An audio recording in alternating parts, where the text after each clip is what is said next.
Christmas Eve, New York City cop John McClane finds himself in the wrong place at the wrong time as he works to rescue his wife Holly and the inhabitants of Nakatomi Plaza from the exceptional thief Hans Gruber. Welcome to a Christmas-themed feature presentation of Midnight Double Feature, and on this episode we're covering 1988's Die Hard, directed by John McTiernan.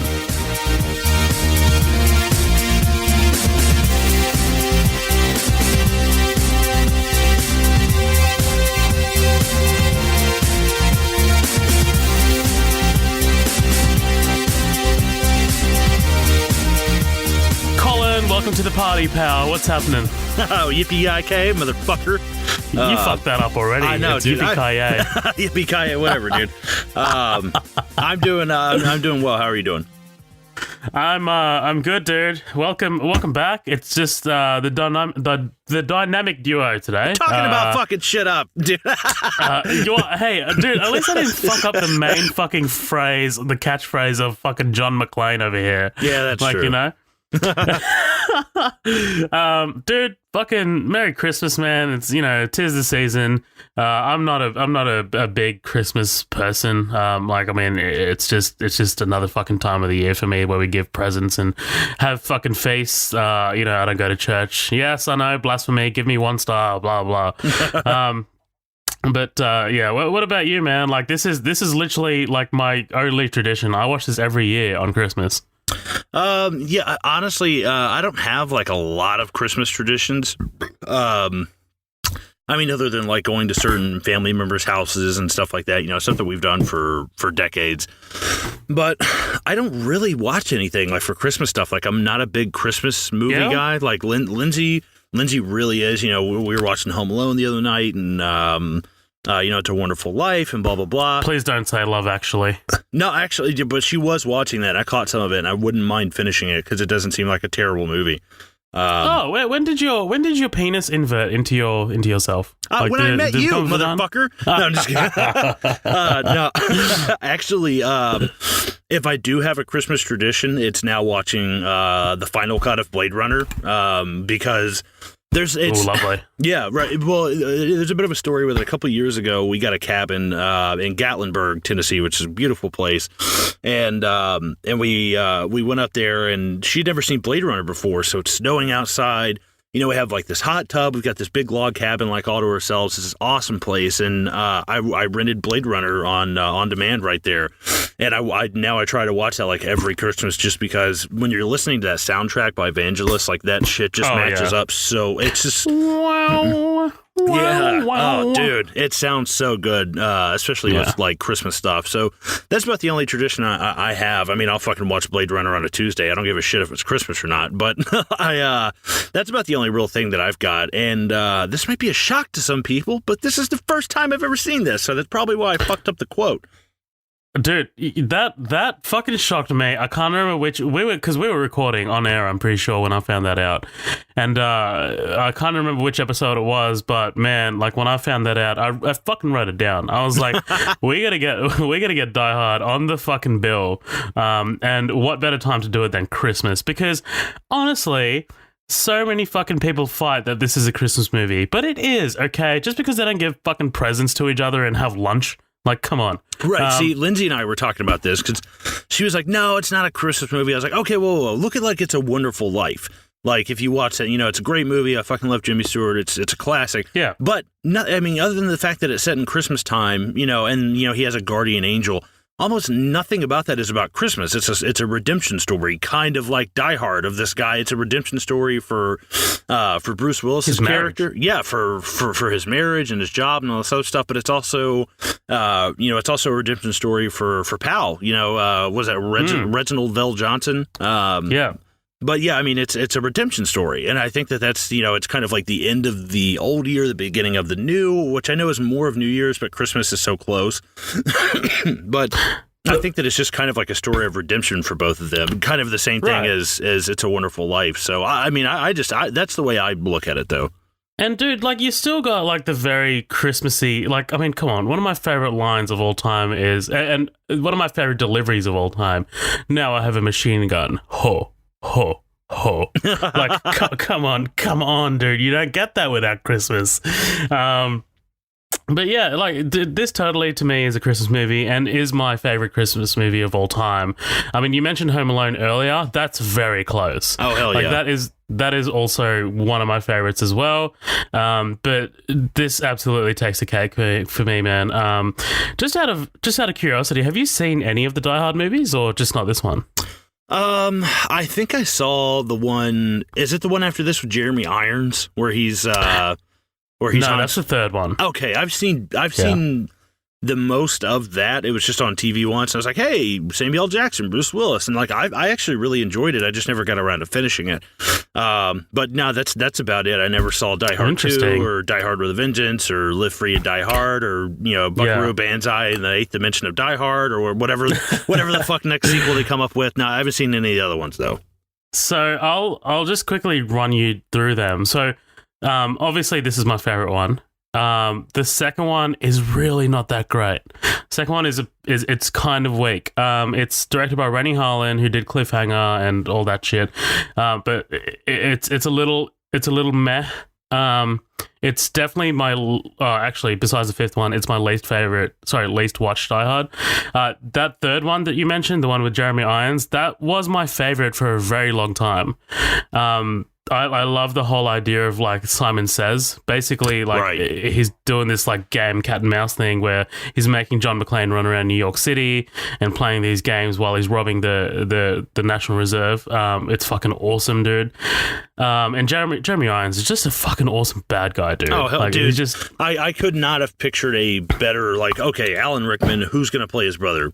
Jeremy Irons. Yeah. Like, dude, that's fucking amazing. That's perfect casting. It's beautiful, dude. It's beautiful. But Die Hard. So in the States, it's called Live Free and Die Hard, but here it's called Die Hard 4.0. So that was actually the first Die Hard that I saw in 2007. That was obviously that's the one with Justin Long. So in that one, it's kind of like a techno thriller. Basically, there's hackers that are kind of like taking over. It's set in Washington, and basically they're just trying to achieve their own like means to an end. And it kind of fits really well with McClane's character because he's this guy who doesn't really understand technology. He kind of like bumps up against it, but look, dude, that one is actually pretty damn decent as an action movie. A lot of people rag on that one because it's not, basically it turns like McClane into a superhero. Like he's literally like, driving a car into a helicopter and destroying it, and he's like jumping on like fucking Harrier jets and shit.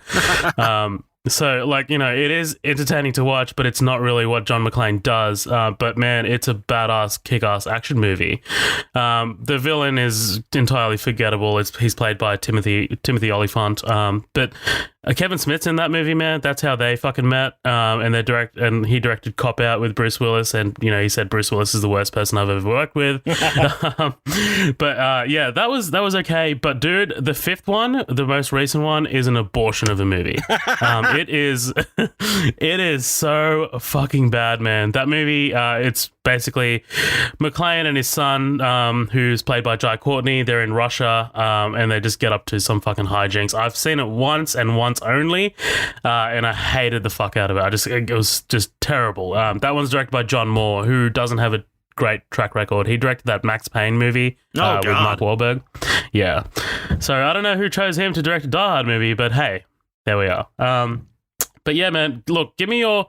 That's Die Hard in a nutshell for me. I love this. I do love this franchise.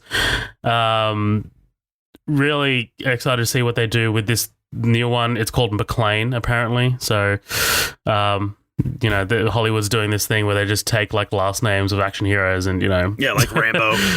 Yeah, like Rambo. Yeah. Well, that one's called Last Blood, right? I mean, that's actually really fucking cool. Like the new Rambo. Actually, that's coming out. Yeah, the 2008 one was called Rambo. That's right. Yeah. But yeah, dude, fucking give me your thoughts on this, man. I'm curious. I want to know. Did you love it? Did you hate it? Like, come on, give it to me. Hold on a sec. I'll be right back. No, I'm just kidding. Just get up and fucking leave. I was like, did he seriously just like fucking walk out? Man. I don't know. I don't know Here where we to go. begin. Here we go. Because I don't know. I've got a reputation to keep up. I got a lot of people count on me to not like this movie. But no, I like it. I like it a lot, actually. It was really good. I think that it is just like a pinch overrated, just a pinch, not by very much at all. Like, do I think it's as good as like First Blood or Terminator? Like, no, like definitely not. I don't. But it is great because it's a little bit more of like an everyman.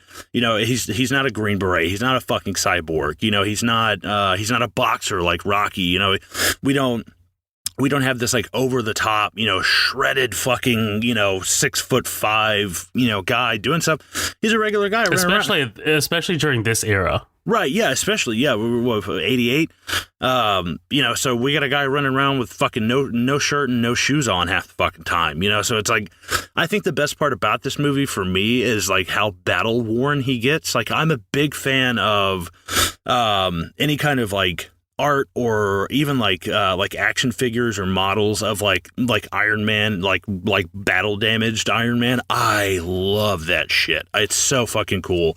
I like nerd out for that hardcore because it's, you know, it's like it's kind of like what Iron Man looks like at the end of Infinity War. I'm like, dude, like he's fucking taking a beating. He's all fucked up. Right. I love that shit, man. But all in all, I really liked it. There wasn't a lot that I was just like overly I'm trying to think of the right word. Because, you know, I have years of reference of like action movies before this. So like at the time, some stuff can seem kind of dated or maybe a little cliche, but you kind of have to put yourself back in that time. I mean, this is 2 years before I was even born. So it's like I kind of got to go back and think and kind of put myself in that mindset. As far as 80s movies, action movies go, this could have been so much cheesier. You know, they could have really dialed it up and fucked this movie up.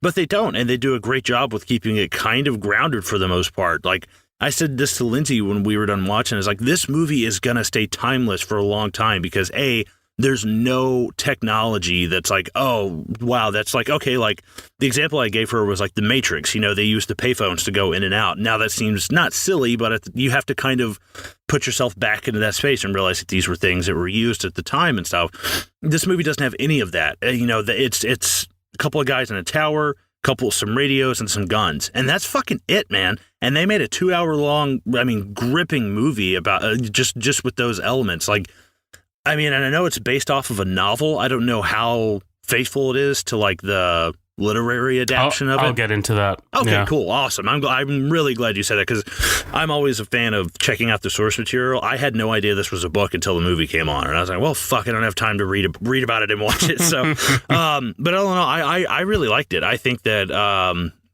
I'm not a huge Bruce Willis fan. You know, I like him in Pulp Fiction. I like him even in like Armageddon. You know, I grew up watching that when I was a kid. Like, I like that movie. But I honestly, or, you know, even like Fifth Element. But this is great. I can see why this movie made him a household name. And, you know, he's just kind of like an everyman for the most part. He's a beat cop. You know, he's not like, oh, I'm, you know, U.S. Special Forces double agent undercover. You know, he's just a cop. You know, I fucking love that. I think he's whereas this movie could have had so many like one-liners and little quips and just stupid little things that he says, and there are a couple of them, but I mean it's not anything like what was being put out at the time. It's not let off some Stame Bennett. Right, like, yeah. You know? I was like, dude, yeah. I like that they cut out the cheese factor of this a lot. And it's, you know, I don't want to say gruesome, but like when the violence happens, it's sparingly, but it's enough to fill you up until the next time it happens, because the violence is, again, not gruesome. Maybe it's like, I'm just so desensitized to it now that like, I don't think it's gruesome, but like wrapping a chain around a dude's throat, like holding him up in the air. I'm like, oh, that's like a Tuesday, man. Come on. Dude, don't forget, like, McClane starts off the movie with a white fucking vest. Oh yeah. Like, all in all, I do like it. I'll probably buy it at some point. I probably will. I think that I think that it'll become like a Christmas tradition for me now, because now it has special meaning for me. Here we are covering it, a week before Christmas, and it's your kind of tradition. And now, Lindsay and I watched it, and, Lindsay's over there reading Fellowship of the Ring. She's already read The Hobbit. Nice. So she's on the Fellowship of the Ring, and like I look over and she's like not even reading anymore. And I was like, aren't you reading a book? She's like, shut up. and just getting sucked into this, especially when he wrapped himself up with the fire hose and stuff, and she was like, man, my palms are sweating, she's like, I'm just and I was in the same boat. I was like, wow, so much of this is awesome with the physicality of it, but also with the villains, as well as with Pal and his wife. I thought it was great. I don't really have a whole lot of bad stuff to say about it, other than a couple of lines here and there that I thought were kind of meh. But so as the time, it could have been a lot worse. It could have been like fucking Roadhouse.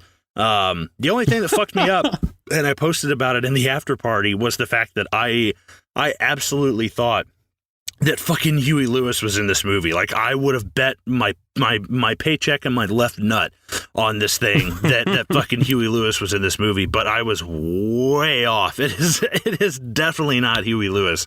I cannot remember for the life of me the guy's name. I think it's like Eddie or something like that, the guy who's watching the door. But I swear to God, I thought that was fucking Huey Lewis for the longest time, but I was wrong. I thought, this is 88. Back to the Future is like 85. He might have, because he's got a decent filmography. He's done some stuff, but no, I was completely off. But yeah, I liked it a lot. I think it's a good movie. I'm glad I finally sat down to watch it, and I don't really have any other complaints, man. I really don't. I think it's just a really well made film. Dude, I've just come back from popping the champagne cork and celebrating that you actually do fucking like this movie. Because I was like, he's either gonna love this or he's gonna hate this. But yeah, man, I'm glad to fucking hear, man. Like that's awesome. And like seriously, the reaction, like Lindsay's reaction, is awesome too. Like it honestly is. It's fucking gripping. Yes. Like there is no moment of this that is boring. Like it's 2 hours and 12 minutes, and you messaged it to me. You're like, I honestly thought this was an hour and a half, and I'm like, dude, it feels like an hour and a half. Like it is. Really? You reckon it drags? I'm just at very certain, just at certain parts, and I don't know if it's a plot thing or if it's just the fact that we're in one building the whole time, and there's a lot of stuff. Not a lot of stuff going on. Yeah, it's not a lot of stuff to unpack, but it's certain parts. Not that things can get confusing, but I was like, I feel like we can trim a little bit of fat out of this. Like a 2 hour long movie, 2 hours and 12 minutes, and all set in one building with like 5 characters. I was like, man, that's a stretch. So like at some parts, I was like, man, we could maybe cut a little bit of this out, but not much, really. So, Die Hard, man. For me, okay. So I did tell a lie, actually. Now that I think about it, the first one I saw was actually Die Hard with a Vengeance. That's the one with Samuel L. Jackson. It wasn't Die Hard 4. But yeah, man, I remember having that movie on tape, Die Hard 3, and I was like, God damn, this is awesome. Like, because that's the other one, the only other one that's directed by John McTiernan. So McTiernan came back for that third one, and he directed that one, and it just feels so much like this. Like the feel of that one definitely sits in with this one more than the second one, and I was like, man, this is fucking awesome. And then like I remember having that on fucking tape, and it wasn't a purchased VHS. It was like recorded on TV, like one of those tapes, like where you're like, you've still got the ad breaks and shit. But yeah, man, I remember watching that, loving that, and then 4 came out, and I remember loving that as well. And then I came back, and then I went back and watched this. And man, this movie blew me away. Like I was like, this is fucking awesome. Like it's just such a tight script. It's such a clever script. The situations, like for you, it's McClane's battle damage, which is awesome. Like shooting the glass and like him, like his feet all fucked up and shit like that. Man, I love seeing an action hero being actually damaged, rather than the first one that comes to mind is Schwarzenegger, because obviously it's going to be Schwarzenegger around this time. Rather than Schwarzenegger, who literally in Commando jumps out of a plane and lands in a swamp and immediately gets up. Like, you know what I mean? You know what this kind of reminds me of is Daredevil. like the Daredevil TV show. Like, dude, he takes some ass beatings in that show. Yeah. And that's the first thing it reminded me of. And a lot of that show is him recovering from the wounds. Right. Like it's him, like, you know, self-medicating the wounds and trying to get back on his feet. But speaking of Commando, dude, did you know that this was supposed to be a sequel of Commando? Really? Yes, I shit you not, dude. This was originally supposed to be a sequel for Arnold Schwarzenegger for Commando. And yeah, it didn't work out. I can't remember the logistics of it, but it was really like retooled and rewritten, and it became what it is now. But yeah, it was originally based on that novel. It was called Nothing Lasts Forever. So that's written by Roderick Thorpe, and that was a sequel to a book called The Detective. But yeah, man, like that, if you look at the cover for Nothing Lasts Forever, like if you Google it, it's literally like helicopters overlooking a skyscraper that's on fire. And that's literally Die Hard. But yeah, man, this was not originally written for Bruce Willis. Like, this was Bruce Willis's sort of first foray into action. Like, before this, he was like a what was that show? Moonlighting? Yeah, Moonlighting. Yeah, so he was like known for that. And then, you know, he was put in this, and it was just a massive thing, man. Like, this blew up. This was a big hit. Funny story, I've actually been to the Nakatomi building in LA. So it's obviously not the Nakatomi building in LA. It's actually the 20th Century Fox building, like the actual headquarters. Yeah. That's where they filmed it, and all of the scenes where, you know, they're in construction, off like the construction parts of it, that's actually a construction set. You know, they were renovating the building when they were shooting this, so I guess to save some money, they're like, hey, let's shoot this here, which is pretty fucking badass, man. Like, I love that kind of shit. Basically just, you know, using your own little building as your own set. It's fucking awesome. Dude, real quick, do you know who they almost got for Hans Gruber? Almost. I don't know if he turned it down or if it just didn't work out. Fucking Sam Neill from Jurassic Park. Oh, dude, no, you know what? I know. I'm right there with you. I'm like, dude, now nobody's ever going to beat Alan Rickman. Never, ever. I mean, it's fucking Quigley Down Under, or, you know, Harry Potter, or any of the shit that he's been. I mean, he was on a Galaxy Quest. He was on a fucking King of the Hill episode the other day. And I was like, dude, this guy is just all over the place, and no one would ever beat him as like Hans Gruber. But if I had to pick somebody to be Hans Gruber, I'd be like, well, Jeremy Irons or Sam Neill. I mean, honestly, I think they do a great job. I love Sam Neill from obviously In the Mouth of Madness, which you guys have heard me talk about 1,000 times on here. But, you know, Jurassic Park and stuff. But I could see him doing it. I really could. Yeah, man. Sam Neill would be great, actually. Dude, but I mean, come on, Alan fucking Rickman. Like, I know. Like, as much as you know, this is a great Bruce Willis movie. Like, there's no doubt about it. And like, literally, it's so refreshing to see a movie where, you know, Bruce Willis actually gave a shit. Yeah, right. Where he was actually having to like try. He wasn't just like a household name yet. Yeah. Right, because like he's so fucking boring now. Like, he just releases like straight to DVD shit.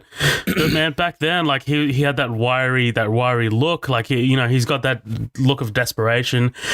But holy fucking shit, Alan Rickman is amazing in this movie. Dude, have you ever seen The Family Guy where it's Alan Rickman's answering machine? Don't forget to take out Alan Rickman. Yeah. You've reached the voicemail box of Alan Rickman. Don't forget to put the turkey in the microwave. He's like, and don't forget that joke to tell at the party on Thursday. But I mean, I love his voice. It's really crazy about Alan Rickman. Just a side tangent. Like, this is his first film. This is his first like major film. I read something about him a couple of years ago. I can't remember all the details. Fuck me, for not remembering any of this shit. But basically, he had some other profession for a long time, and then he just quit and was like, I'm going to be an actor. And he's fucking 41 in this movie.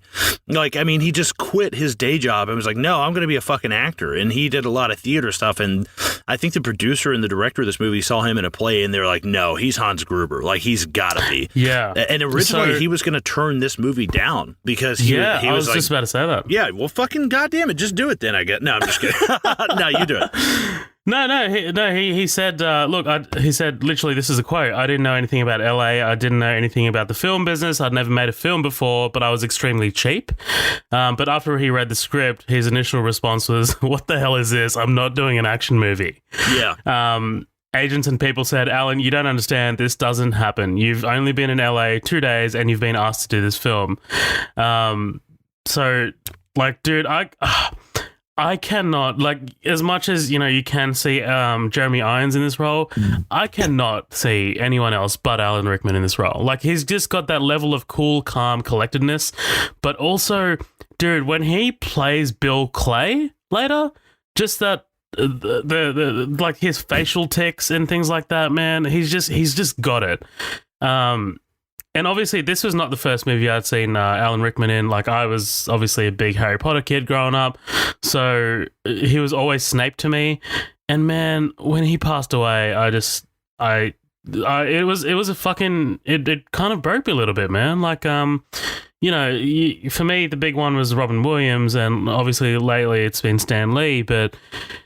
Man, when you're watching Snape, and then, like, you know, everyone like compares him to Snape, but really, like, you also really love him as this amazing villain. Like, literally, you can look up a list of like the greatest villains of all time, and Hans Gruber will be on there, and it's because of Alan Rickman's performance that he's on there.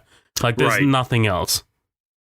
Yeah, like I think that like because when he died, I think it was like him and then David Bowie.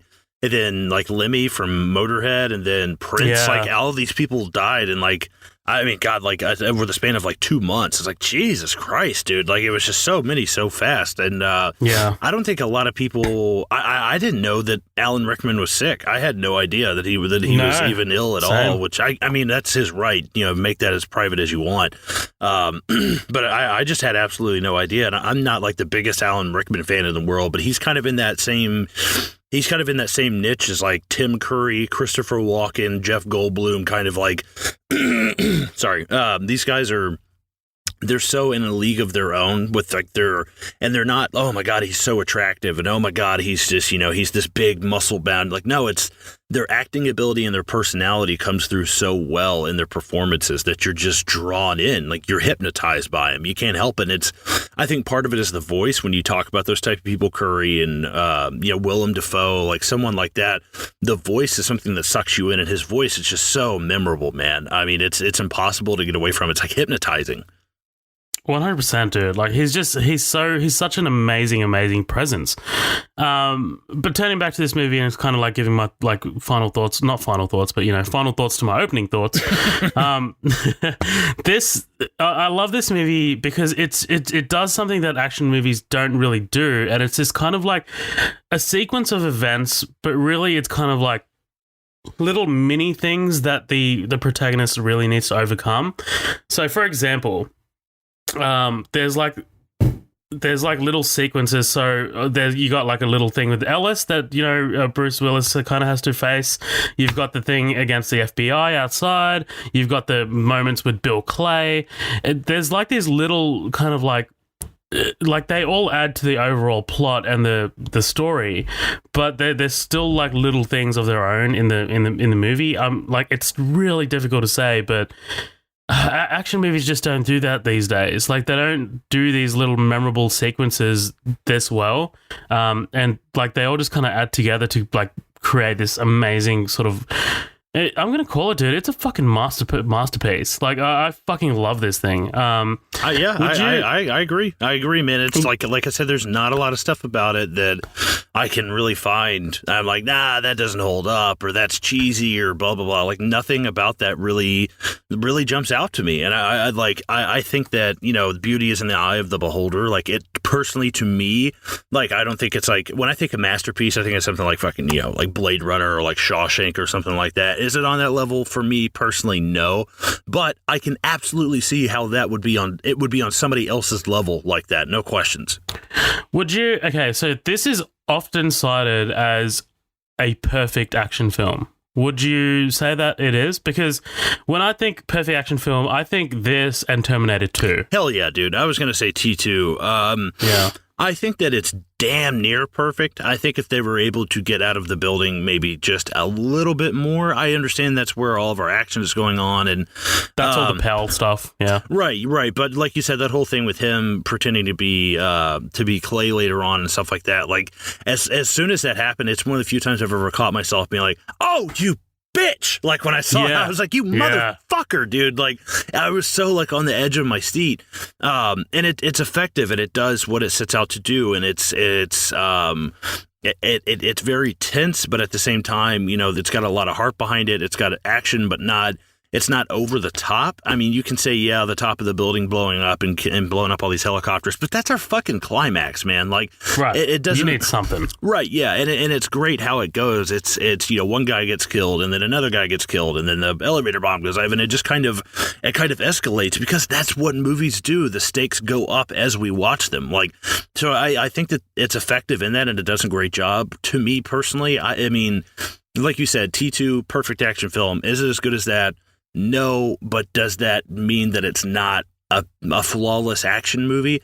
I guess not, but just not for me personally. But like I said, like it's I'm trying to stay subjective and kind of objective at the same time, which is impossible. Like I agree with somebody else's interpretation of this, but at the same time, it's just not my kind of perfect action movie. You know what I'm saying? Right. So but like, you can totally see how others perceive it to be, right? Right. Yeah. I should be able to separate myself from it and say, okay, cool. Like I can see why you think that, and I totally agree with it. It's just apples and oranges. It's a matter of taste and not a matter of talent, so to say. For sure. So you're wrong, right? But no, man. Look, that's enough chit chat. Let's fucking. What do you say you get into this bitch, eh? Let's do it, man. All right. So we start off a pretty quiet opening for an action movie like this, right? Like it's very restrained. If you compare this to the third one, it's literally like it opens and the first thing you see is an explosion. Right. So I really appreciate like this opening where it's like quiet and basically you meet McClane. It's very clever. Like I noticed like with the character work in this script, it's very clever. Like they immediately let you know who they are and what the stakes are. So I'm a cop. I've been doing this for 11 years. Like, like it's very immediately like what the fuck this guy's about. I just thought it was awesome, man. Like, just a fucking great opening. But yeah, basically this credit scene like takes you through Nakatomi Plaza. You meet Holly. You meet the Colombian servant over here smoking, fucking snorting coke every chance he gets. Ellis. But no, there's no Colombian servant. If you guys didn't get that Colombian joke, then you're fucked. Sorry. You all right over there? Oh, sorry. I was taking a sip of this LaCroix and went down the wrong pipe. I was like, I was trying to hold it. I was trying to hold it in like that kid in the meme of Class where he's just like holding his breath so he won't cough again. I'm like, oh, don't cough, don't cough. And he's like fucking veins are coming out. Yeah. Right, yeah. So Ellis is like immediately fucking sleazy. Hey Holly, what are you doing for dinner tonight? He's such a fuckwit. But you talking about Tom Cruise's older brother with a beard? Yeah, that's fucking dude. That guy's weird as fuck. As soon as I saw him, I was like, oh, right? That's weird. Yeah, he's dude. He totally is Tom Cruise's older brother. Right? Yeah, he's like. He's like what he thinks, like, he's kind of like a Patrick Bateman. Like, this guy absolutely goes home and, like, beats animals to death and masturbates over. Like, he's a terrible human being. Like, that's immediately as I'm watching this, I'm like, oh, you're that guy. He's constantly high as well. Like, he's always just fucking riding those rails. Oh, yeah, well, maybe come off your fucking high horse a little bit there. No, I'm just kidding. Oh, boy. But we meet, so when Holly calls, the kids. So the kids are fucking adorable. McClane residence, Lucy McClane speaking. Oh, yeah. I always thought that was adorable. But yeah, we meet these kids later in the franchise. Lucy McClane is in number 4. She's played by Mary Elizabeth Winstead, and obviously the son in the background is Jai Courtney. So, yeah, I mean, like, that's, I guess it's a franchise thing to do. Like, oh, he's got kids, let's grow them up and, have them in sequels. Yeah. But, just one of those things. Hello, Lucy McClane. This is your mother speaking. But yeah, cool open. What do you think? Like, just introducing the characters, like, it does pretty well, man. Like, it's very quick.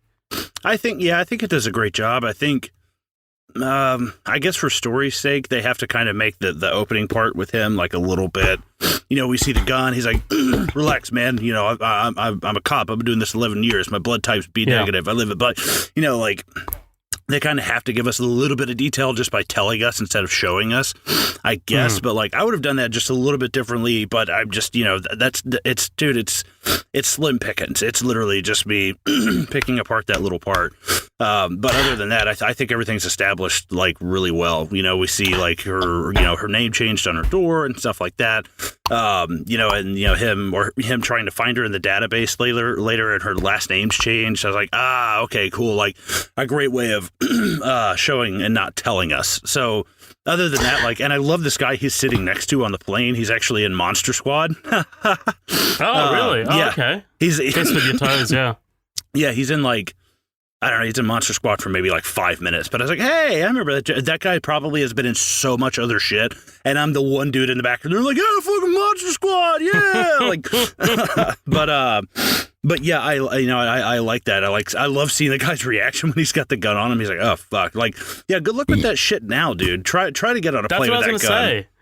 Gun on the plane, like, come on, dude, fucking give that shit right up. And there are a few things that are like really really 80s. Like later when he's like, who's driving this car? Stevie Wonder? You can't pull that off now. Like, you can't pull that off now. Oh, I still say that shit. No, I'm just kidding. Smoking in the fucking airport, dude. Like, come on. Oh God, yeah. But yeah, you know, we get immediately introduced to John McClane, fucking iconic action hero now. Like, come on. You can't say John McClane without thinking of Die Hard, or even just... Well, no shit. Yeah, I fucked that up. John McClane without thinking of Bruce Willis. Man, there's no way you could say John Rambo and not think of Rambo. I fucked that up. Oh, that's fucking great. Shut the fuck up, okay? Shut the fuck. We meet Argyle. I love Argyle. Oh, dude, he's one of the, like, right off the bat, I fucking love this dude. Like, he's great, like, because there's like, the humor in this is great, but it's a very subtle kind of like the humor between Hans and John is very like they're telling jokes, but it's through clenched teeth. You know, like they're kind of being funny, but at the same time, like they're very much so like, I'll fucking slit your throat as soon as I see you. Whereas like this kind of humor is so much more lighthearted, you know, and he is like blatant comic relief. But I love it though, dude. He's young and seems just like a really nice guy, you know, and like right off the bat, I was like, okay, cool. I like this dude. I can tell he's on my team for this movie. All right, I'm in here. I can see it now. Right, and I love, like, you know, this is the first time he's been driving a limo. He's used to cabs, and he's like trying to make chit chat, and basically he's trying to get McClane to come out of his shell a little bit. I do love Bruce Willis here. Like, he's got that kind of hesitancy to like speak about his marriage. Basically, he's like, just drive the car, Argyle. Yeah, he's a little pushy, dude. I'm like, all right, dude. Like, yeah, he's already said like stop. Like, I would probably stop now. Yeah, you're very fast, Argyle. But no, like you said, Bruce, Jesus Christ. John gets to the building and looks into tries to look up Holly, and she's under Gennaro, so her maiden name. I love his reaction. He's just like, he's immediately fucking annoyed. Right, yeah. Just a couple of like little behind the scenes things. So this movie, the director of photography was Jan de Bont. Yeah. Does that ring a bell? Yeah, he did like Twister and Speed and shit. Like he's fucking great. Directed those. Yeah. He's a great director. Unfortunately, he also directed Speed 2, but we won't talk about that.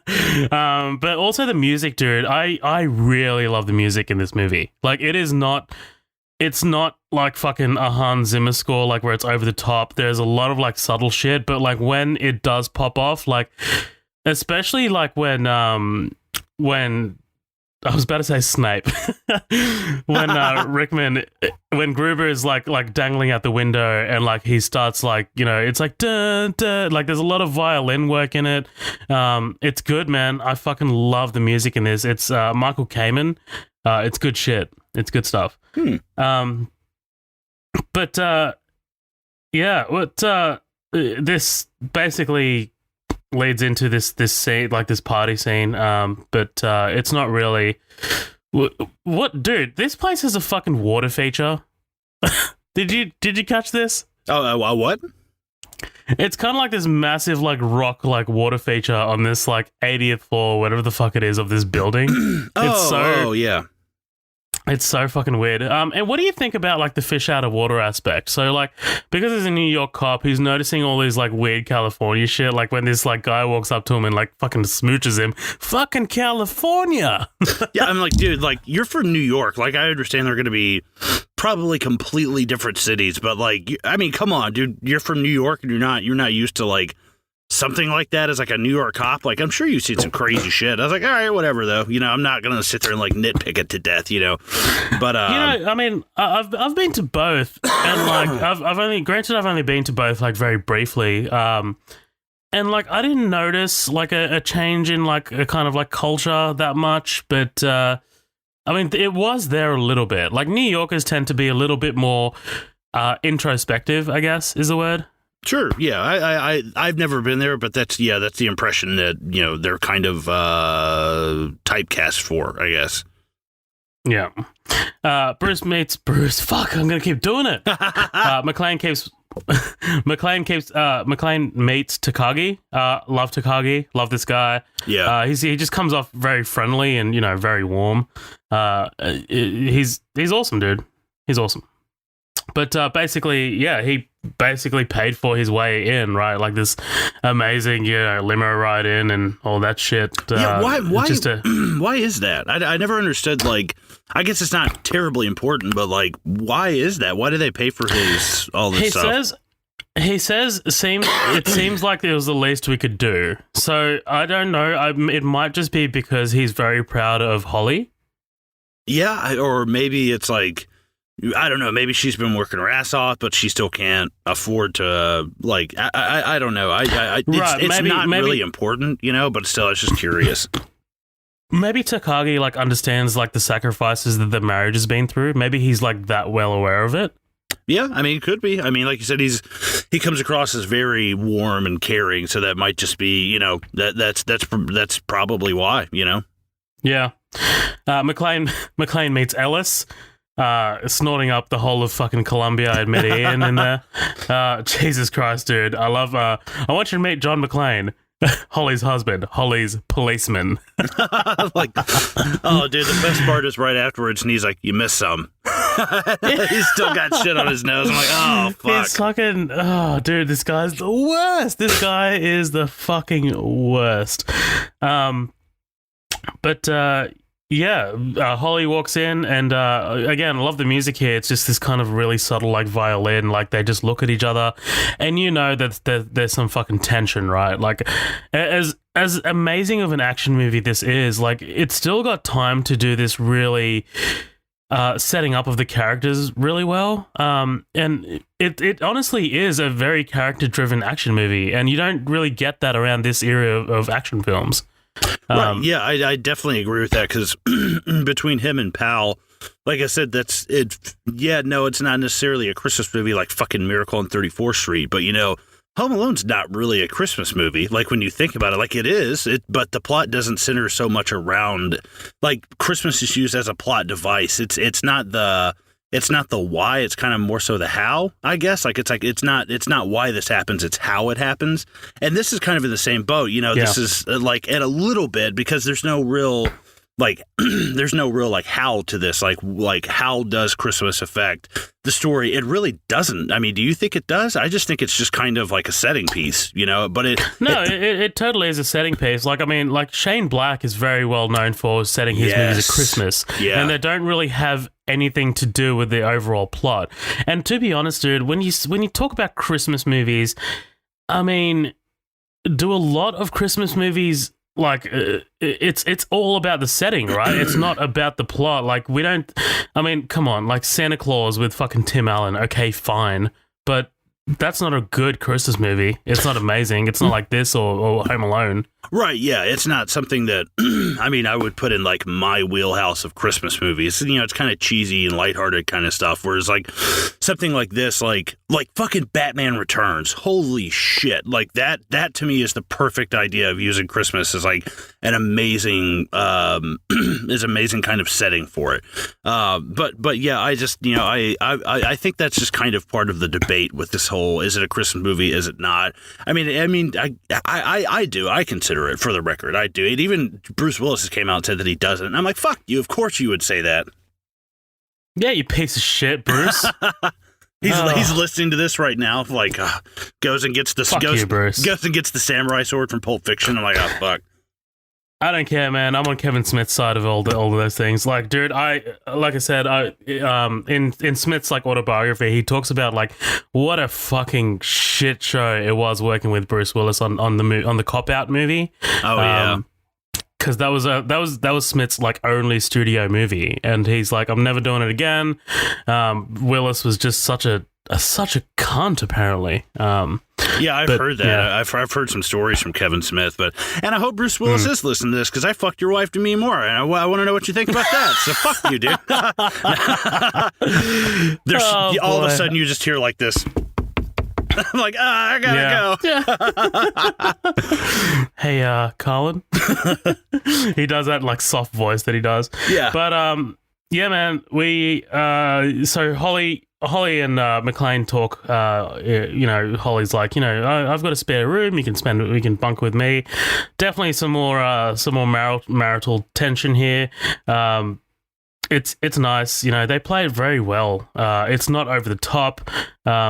I love the fight. Like it's about to start. Didn't miss my name though, huh?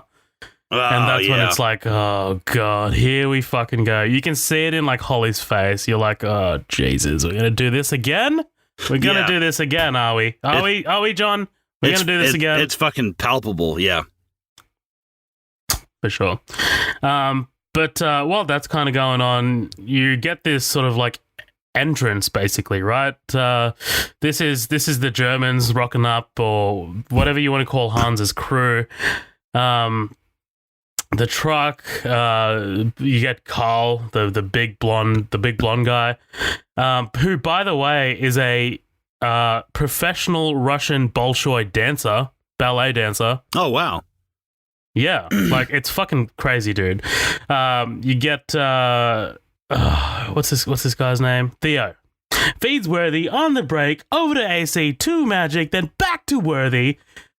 Like, this guy's just got so much fucking energy. Yeah, I love Theo. Like, as soon as he came on screen and I heard him, and, you know, I think Carl is the one who shoots the receptionist behind the thing, and he's like, 2 points. I was like, dude, I like this guy. I like him a lot. And he's also on Walker Texas Ranger. He's like Walker's partner on that show.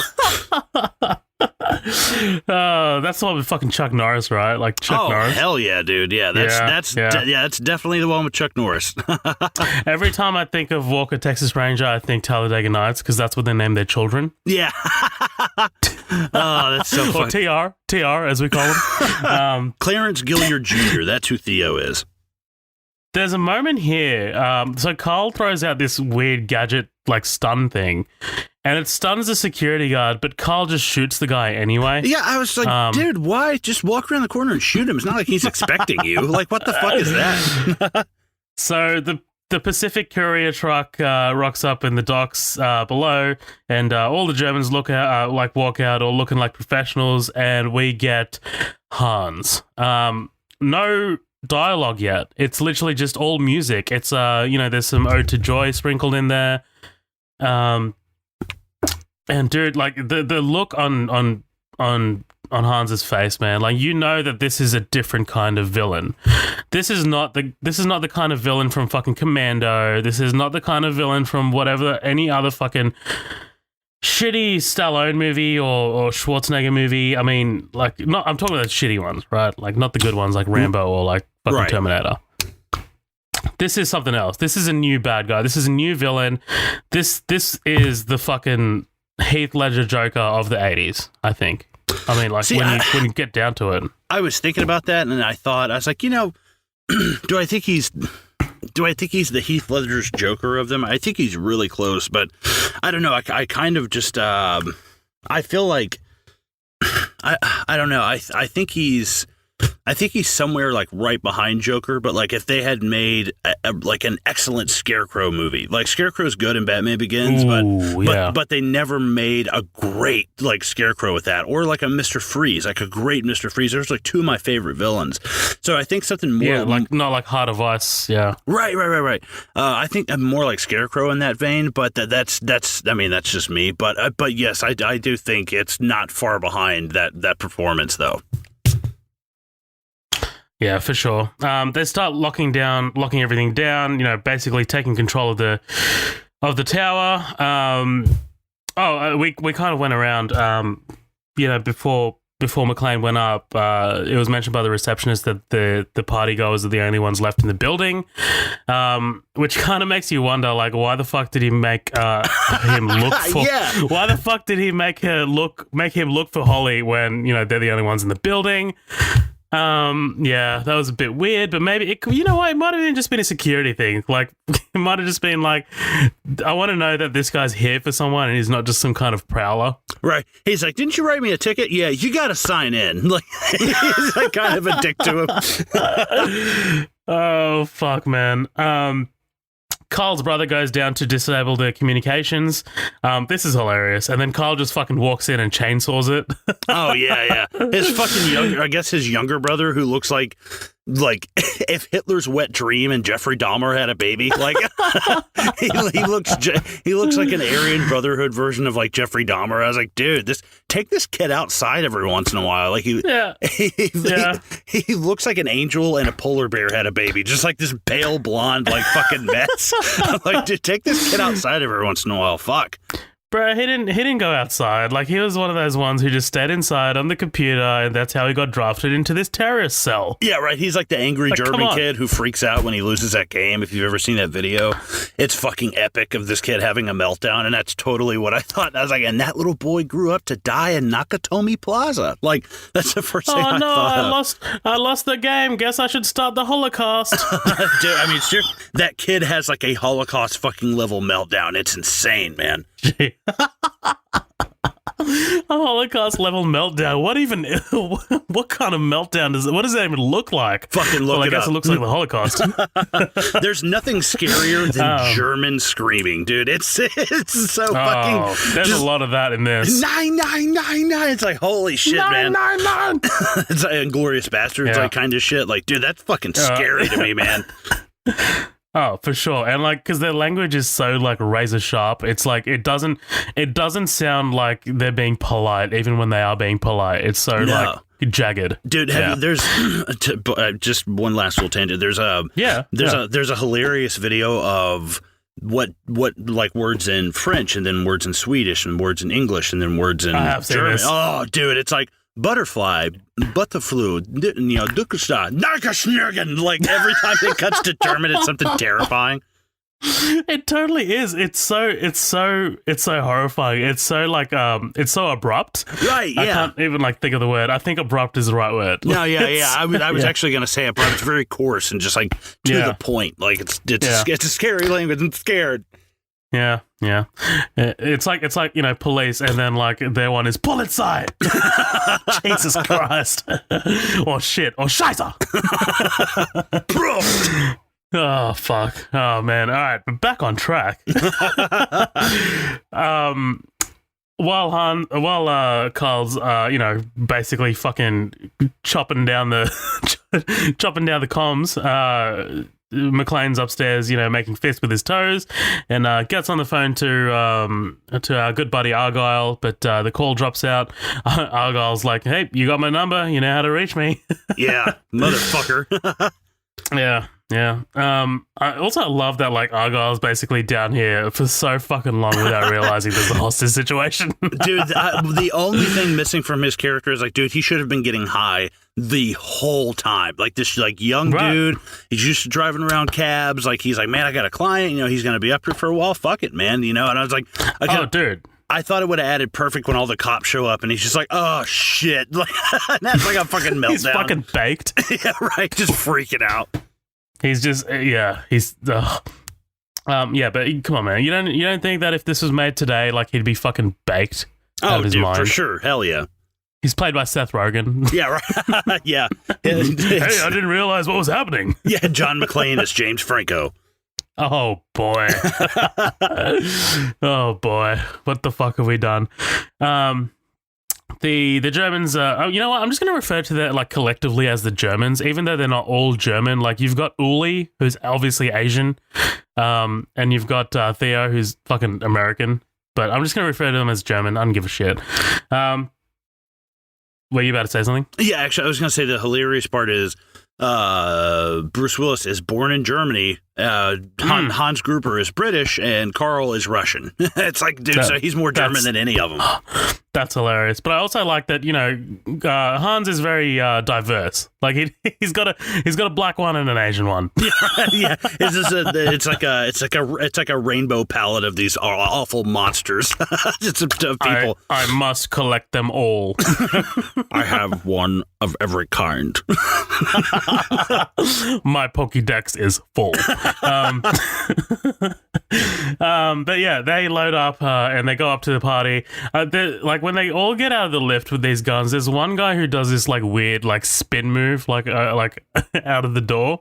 Like he does this crouch and then he like gets up, and it's just, I always thought it was weird because he holds his gun like so close to his body, and I'm just like, like the look on his face is hilarious. I don't know. I always found that funny, but anyway, whatever. Ladies and gentlemen. Fucking, I love him. I love him so much. At first, I was like, King Schultz? That's like the first thing I thought. I was like, I didn't know King Schultz is in this movie. Hey, man, that's probably his ancestor. Yeah, right. Something crazy. But I also love like when the shots ring out, you don't see the shots ring out first. Like you hear them from the perspective of McClane. Like McClane's just like, you know, cleaning himself up. He's got his signature vest on and he's just doing his own thing. And then he hears the shots, and then like immediately he pulls out his gun and like runs to the crack in the door and sees like what's going on. He sees everyone like being dragged and shit. There's one fucking lady that's about to be plowed or is mid plowed, and she's shirtless. I love, because this is why he looks that way for the whole movie. This is why it's so iconic, because in the middle of, you know, you can't wait to put your you can't wait to put your fucking shoes on and get your socks and your shirt. And he's like, no, dude, I gotta go. You know, I gotta go now. I'm like, that's fucking cool. I like that. That's why he looks that way, and it's so iconic, and it's realistic and makes sense. That's why I fucking dig it, man. The urgency of it, right? Like this guy, he's got no fucking time to stop off at his like room and put his clothes on and then go. Right. Like, even Superman has to run. Sorry, go ahead. Yeah. No, I was gonna say this building's overrun by fucking terrorists. Like, come on. Right. But even Superman runs to a phone booth, and it's like John McClane's like, dude, fuck that. I ain't got time for that shit. Yeah. McClane runs up, like he goes up to the 31st floor and he sees more of Hans's men, but he runs up to the sort of like a construction floor. He goes up to a phone and it's dead. I love his inner monologue. What do you think about him talking to himself? I love him talking to himself. I think it's done really well, and I think it's absolutely necessary if we're going to be following him around. And it cuts a lot. You know, we cut to the Germans, we cut to the people on the ground, we cut to the reporter, we're cutting to McClane. Like, there is a lot to bounce around with. But it's also good at the same time, because when we're just walking around with him by himself for so long, like, the action is fun to watch, but at the same time, having him talk to himself is, it's a good character trait. You know, it's something that kind of shows where he's at. Like, he's not crazy, you know, he's talking to himself. You know, it's a crazy situation. Plenty of people do that. It's relatable, you know, like, I do this with my dog. I'm just like, hey, you want to go for a walk? Let's go for a walk, you know, and I just like, I do shit like that, like, all the time, or like, you ever just do something and you don't, like, at work, I must look nuts sometimes, because I'll just do something stupid and be like, what the fuck, Colin? Like, to myself, and I'm like, God, I must look like a fucking loony, like, out of context, you know? I don't really do it myself, but I mean, yeah, I have seen other people do it, and I do think they are idiots. I'm sorry, Colin. But we get this pretty much like this intro scene to to Hans, man. Like, this is such a great way to introduce like how smart and like how prepared this character is for whatever the fuck this is. He knows so much about Takagi, you know, law degree, Stanford University, 1962. And I love when it ends, he's like, enough, and he's like, and father of 5. Yeah. Like he knows his shit, and he's menacing as fuck. And ending on that personal note, not ending on like professional, ending on something personal is like, yeah, now it really drives it home. Right, exactly. Like, you'd think that all this guy's done is looked up this motherfucker's LinkedIn, but no. He's fucking stalked his family or some shit. Right. Oh, boy. But he takes Takagi up to that to his office, and he wants the key, basically, like the key to the locks. And man, I love Takagi here. Would you? Okay, if you were Takagi, do you reckon Takagi knows? I don't know. Maybe. I mean, I think that with age comes wisdom. I mean, this is probably the oldest character in the movie to me. And, you know, he's educated. You know, I think, did it say he served in the military at some point? I can't remember. Like, I honestly can't remember for the life of me. Not that it's, like, terribly important. But we literally just went through his resume, Colin. Well, I'm sorry, I wasn't fucking listening. No, I'm just kidding. Talking about fat we can trim out of this movie. No, I'm just kidding. No, did you just call me fat? Yeah. No, I'm just kidding. I think it's great, and it's kind of like telling of his character, because either way, I think he knows that he's going to get killed. I think that, you know, he sees the way that these people are and storming in, and like you said, this is not the kind of like, this isn't a guy holding up a gas station with a revolver in your face, you know, screaming, you know, give me the fucking money, give me the fucking money. You know, these are cold, calculated people who are like, I'm patient. Like, I have time to be patient because I'm prepared. And and if you've taken it to that level, then you don't want people following you after this either. You know, you're gonna want a clean slate. You know, that's why they set up the ambulance and stuff later on, and why they, you know, try to fake their deaths and everything. You know, I think that he can tell that these are these kind of people. I don't personally think that he has it. But at the same time, you know, he knows that I think that once they get I think he's buying them time. Once they get what they want, they're definitely going to kill him and maybe everybody else. So he's like, maybe if I just kind of put myself forward and, you know, buy some people some more time, you know, because if he is that caring, warm kind of character, I think that kind of makes sense with what our kind of hypothesis of him has been. See, I don't know, because like he says, like, when they walk over to the model, he's like, is this what this is about? Like, you know, I'm looking to grow that area and not exploit it. I don't know if he fully actually has a handle on who Hans is and why he's there. Yeah, I guess I think maybe not why he's there, but I think that he has a grip on what they would probably do and what they're capable of. Like coming in. Oh yeah, being so brazen about it. Like, dude, if you're that confident, you must have a lot of cards in your fucking hand. Right. He's judging them based on like their proficiency. Yeah. Right. But yeah, I'm not interested in your computer, but I am interested in the $640 million worth of bearer bonds that you have locked in your vault. Curiously, do you know what bearer bonds are? Because movies mention them all the fucking time, but I never looked it up until like recently. And actually, I believe it was Matt in the LSG media podcast when they covered this. He mentioned it as well. Do you know what it is? No, not really. Is this something to do with like real estate or something? I don't know. No, it's even crazier. So I'm reading this from Wikipedia, by the way.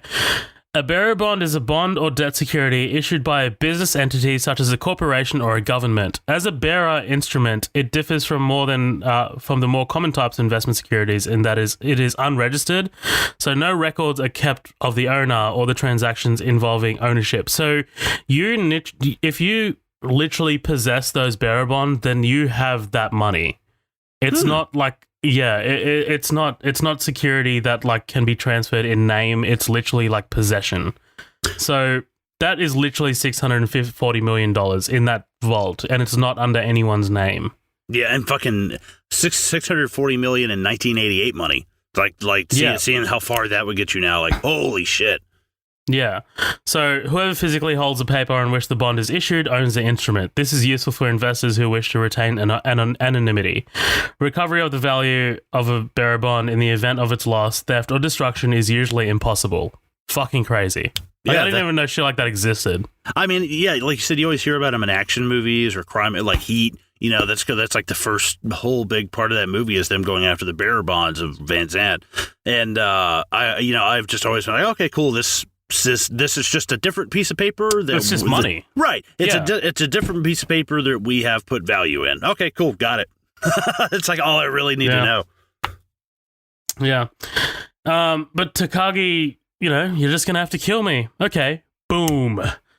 Yeah, that was like, I didn't see it coming right away. I was like, man, I feel like this might be coming up. I think they're probably going to kill him because he's so nice, and it'll set the tone for the movie and kind of bring it down to that level that it's going to be at. But I didn't think it was just going to be like right here. I thought they'd maybe try a little bit harder, like fucking with him.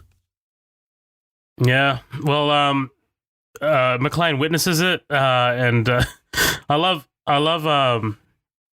Hans. Tony, let's see if you can dispose of that.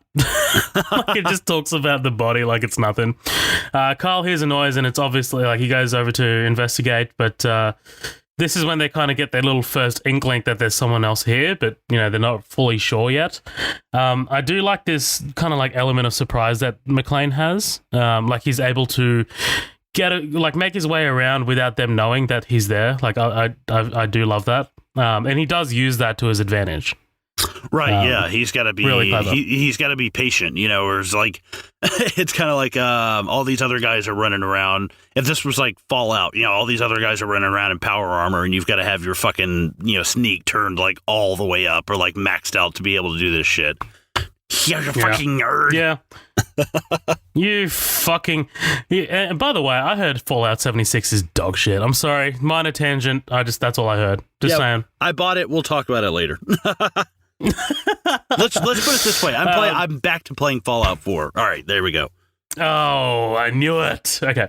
Hans finds a vault. I love how kind of entranced he is. Like Theo's trying to tell him about the final sort of precaution, the safety net. And I love his plan. I love his plan to bring down that seventh lock. When I first saw it, I was like, oh, I wonder what he's planning. He seems so confident, he's got something under his sleeve. What do you think about him using the FBI to bring down that seventh lock? Right. So, basically, yeah, they kind of drill through the first six, and the seventh one, they basically have to have the power cut or something like that. It's like I was a little murky on that actually. I know they need the FBI to come in and clip the power to it, right? Yeah. So, yeah, that he's relying on the FBI to shut down the power grid. Okay, word, yeah.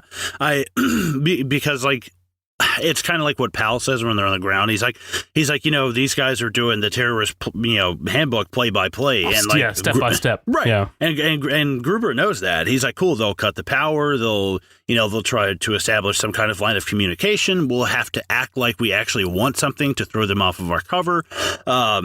He knows exactly. This is just like the guys in Heat. They know the response time of the fucking cars. They have the spike strips set out. They're close to a freeway. You don't put yourself in these situations without a lot of factors backing you up. And these guys know what they're doing, Right, exactly. Okay, so I got a make or break question for you. Shoot. So let's play a game. Let's play Versus. Let's play a game. So Macaulay's team in Heat or Gruber's team in Die Hard? Macaulay's team in Heat, no way. Not yeah. I mean, for one thing, they're they're Germans. They're incompetent. No, I'm just kidding. 1 star. Unsubscribe. Yeah, unsubscribe. No, I mean, just because, man, you've got Val Kilmer, Tom Sizemore, Danny Trejo, and Robert De Niro. I'm like, dude, come on. I think that Hans Gruber and them are, they're incredible and they're all proficient, but, I don't know. There's just something, I don't know if it's just because Heat is a way better movie than Die Hard, in my opinion. But it's also, Well, for one thing, they're very different. We're talking about a movie that Very different. Very Apples and different. oranges. Right. But to see them like taking fire and heat and returning it and being able to move, it's like, dude, these guys are like militaristic as fuck. Like, whereas these guys, the Germans, and that's Michael Mann's direction, dude. Right, like right. the guy is like, that's what he works on. Right. And I think that the Germans can kind of come across like that, but they don't come across as thieves. They come across more like terrorists. And I think that's maybe just because it's an 80s thing of, oh, they're foreign, they're terrorists, whatever. We do that. We do that all the time in movies like True Lies and stuff like that. Oh, you're brown or you have a funny accent. Oh, you're a fucking terrorist. And that's really it. That's also part of their plan, though. Don't forget, like they want to seem like terrorists, so the FBI can follow the terrorist handbook. Right. Like if they come across as thieves, then they're going to follow a different sort of procedure.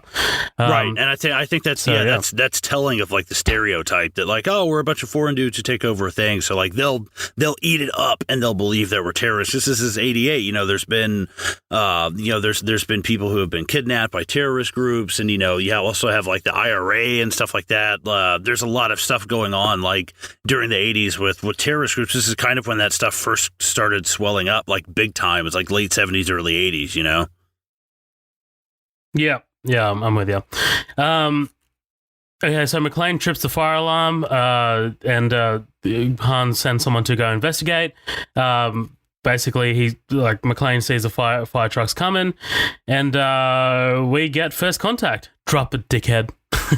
Oh yeah, with Adolf Dahmer. With Adolf Dahmer. Jeffrey Hitler.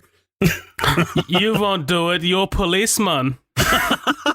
Dude, go back to being part of the three fucking nihilists from the Big Lebowski, dude. Get the fuck out of here. It's not fair. Oh, fuck.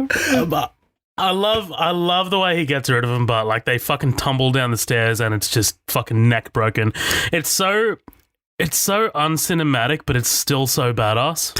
Yeah, it's cool. I wish I could have seen like there's no like I would have loved if they got down to the bottom of the stairs and you just saw just a quick like lurch or something from Willis something from Willis to show us that he's that he snapped the guy's neck, because I was like, oh, they fell down the stairs and there's really no movement. There's no like there's no quick like where you'd see somebody snapping a neck. Like there's nothing, like I don't even think he really has him in a headlock by the time they get down to the end of it. So I was kind of like, wait. It was just pure luck. It was just pure luck. Okay. I thought that he snapped his neck because he says later on when he's on top of Carl, he's like, yeah, you fucking screamed like your brother did when I snapped your neck. I was like, holy shit. When he started talking about that to Carl, I was like, fuck, man, that's really dark.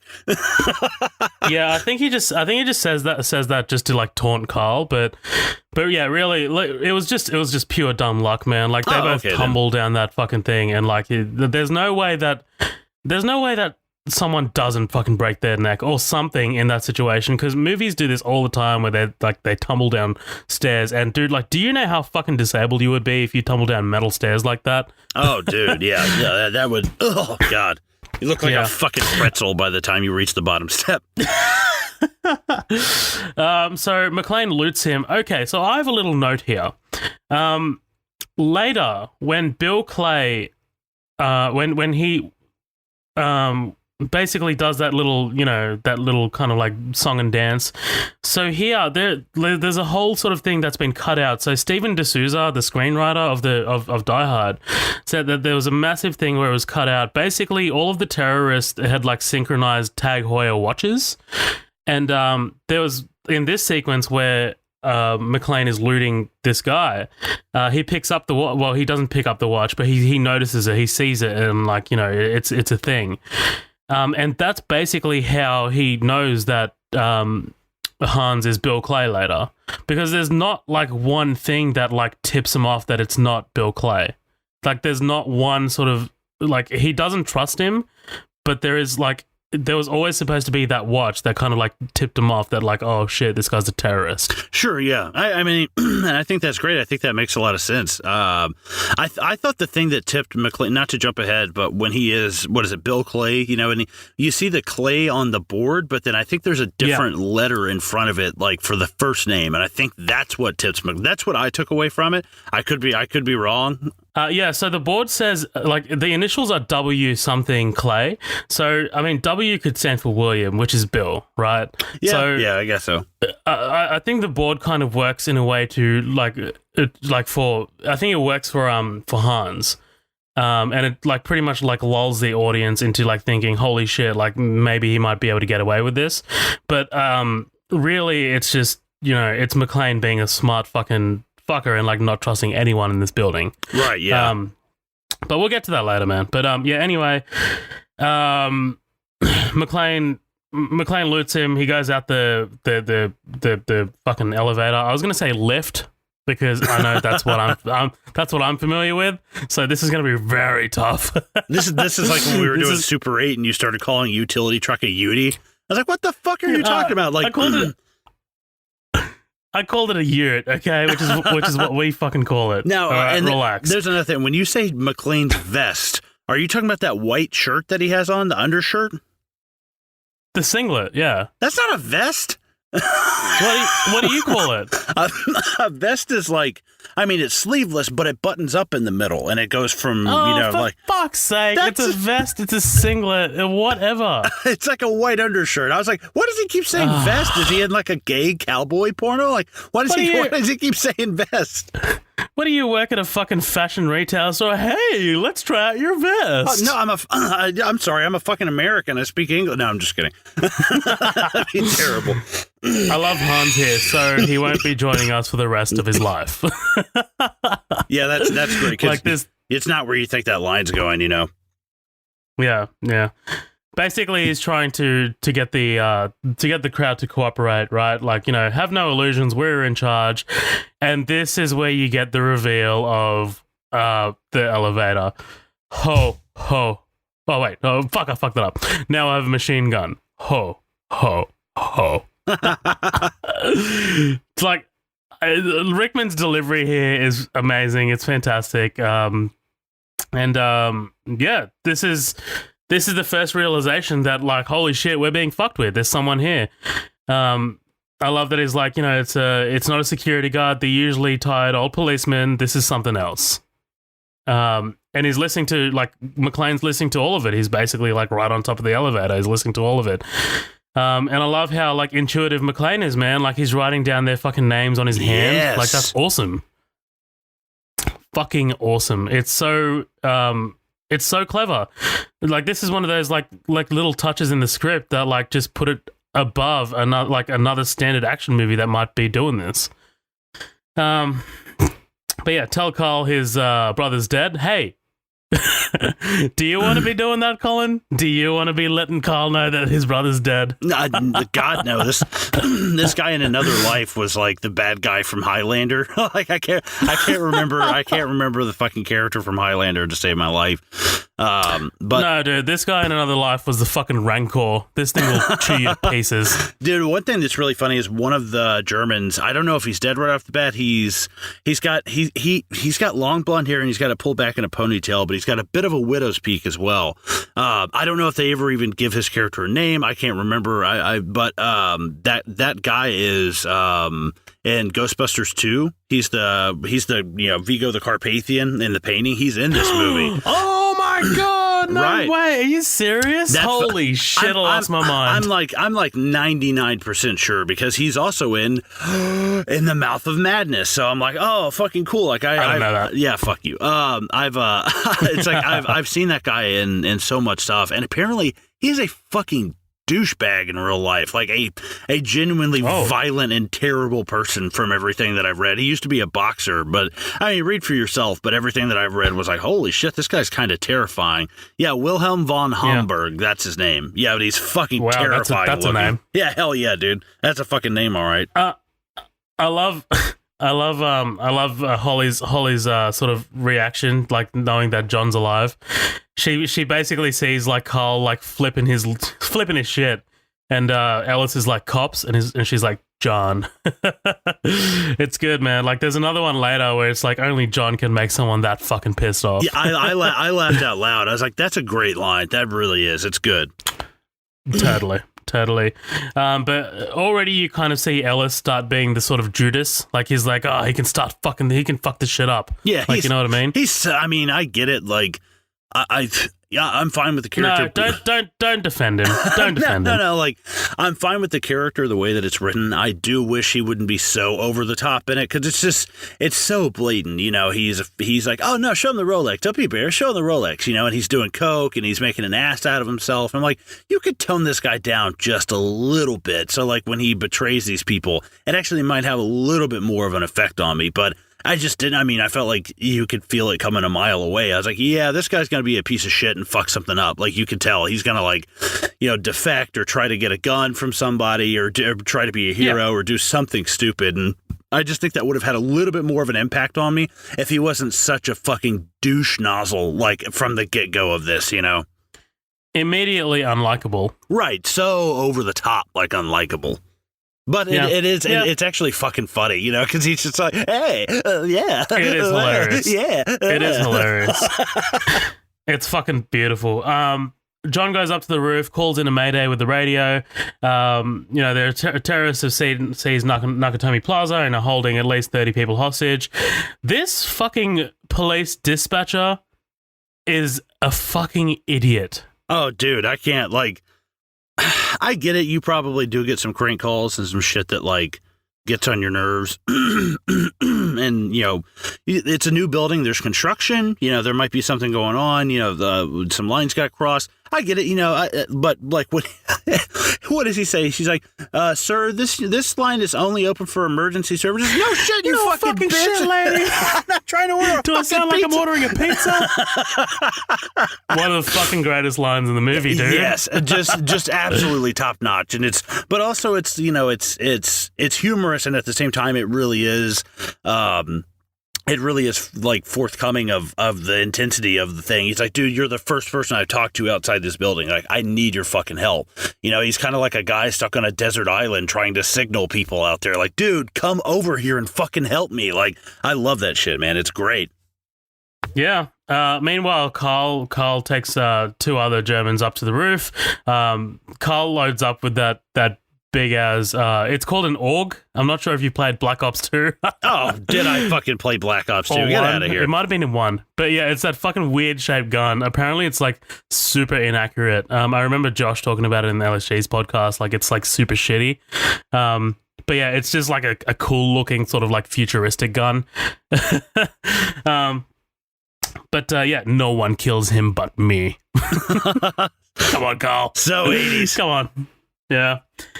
But I love how the dispatch is like, I'll report this as an FCC violation. Fine, report me. Come down here and fucking arrest me. But yeah, John gets fired upon, and the dispatcher hears it, and all she sends is like one fucking car. Like, are you serious? Right, dude. I mean, she's like, oh yeah, have him drive by to make sure it's not like some crank call or something. I'm like, a crank call? Like, I mean, you're an emergency responder. You don't know what fucking gunshots sound like over the phone? Like, like unless it just destroys the phone. Your eardrum just basically got blown out, right? Yeah. I'm like, dude, come the fuck on.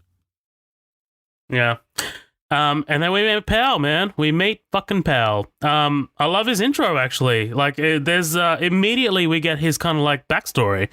You know, I've got a pregnant wife at home. That's why the Twinkies. Like, how tight is that, dude? How good? Like, that's good writing. He's buying Twinkies, and he has this like dialogue with the convenience store clerk, and he's like, "It's for my wife. She's pregnant." Like, come on. Right? Yeah. And you see, okay, he's a cop. He's married. He's got a kid on the way. I know a lot about this guy already. One of my favorite sort of sequences in the movie. It's very small. It's basically just it's Pal not getting in the car. He throws the Twinkies in, walks over and like looks at the building and looks at the roof, and you can just see the muzzle flashes. Oh yeah. See, I didn't know if that was the lights of just the helicopter pad like lighting up, or if it was the muzzle fire. But yeah, that's awesome either way.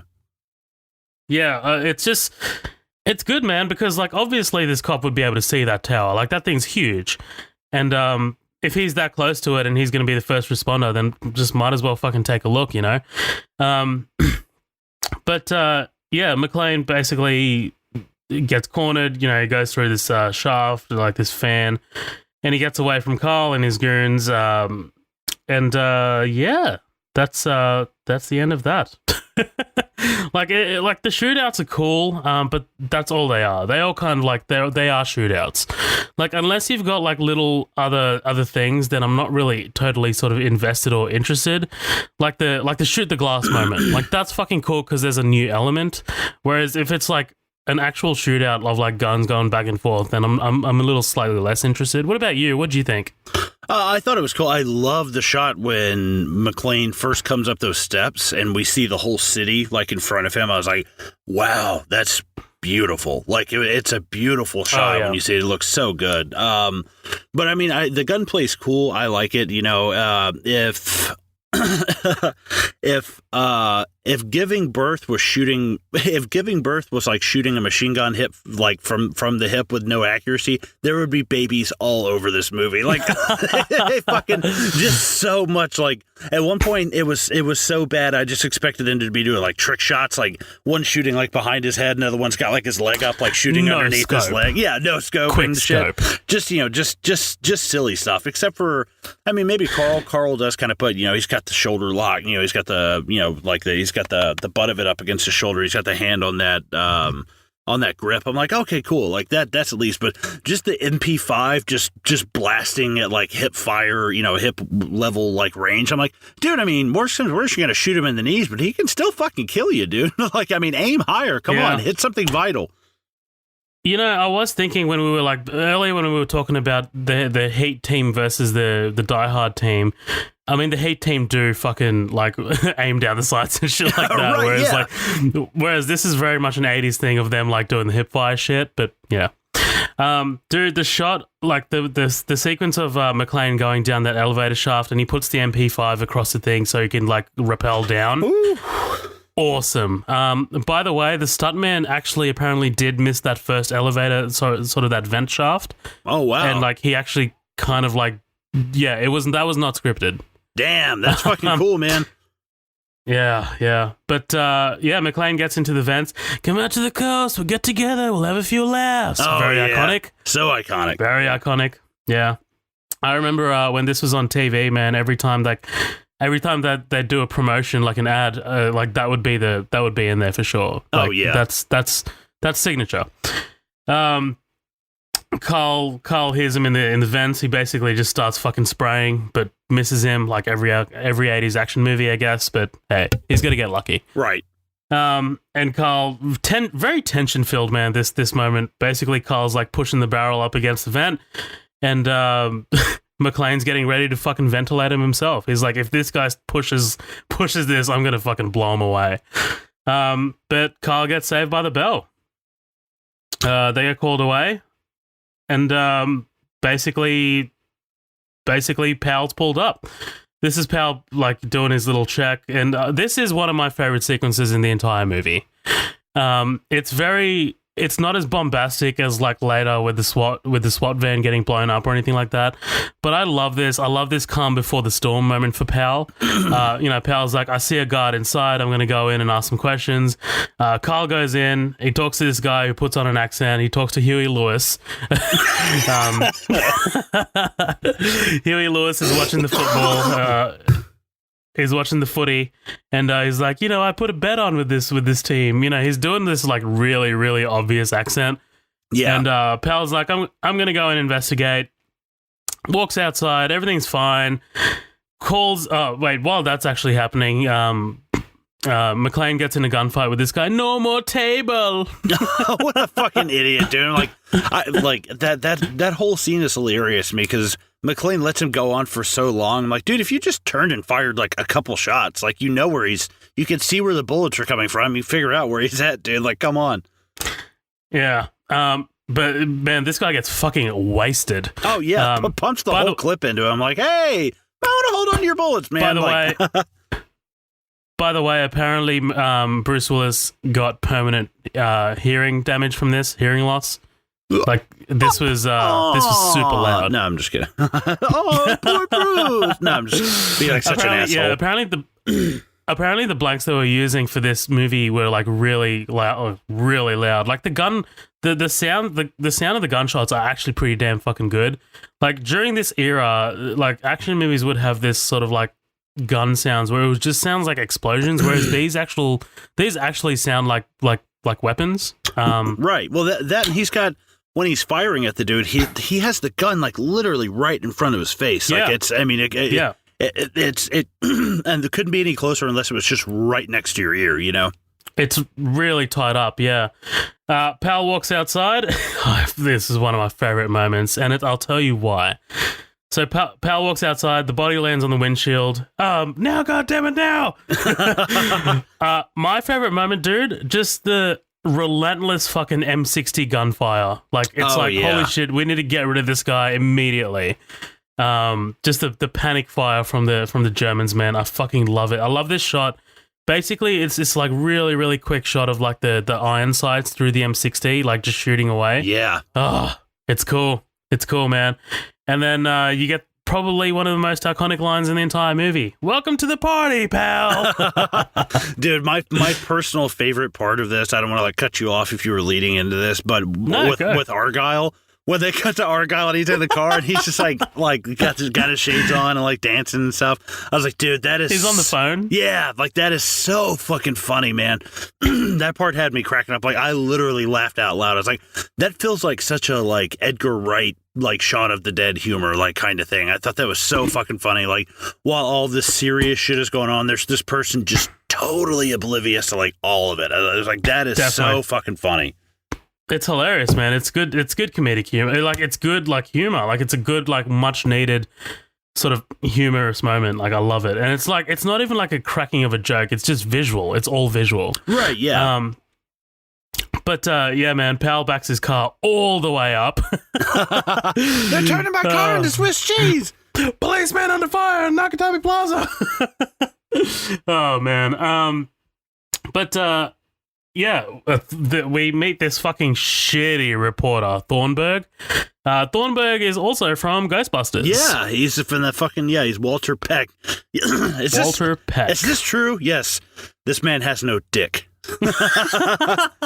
Everything was fine over here till Pecker decided to turn the reactor off. My name is Peck.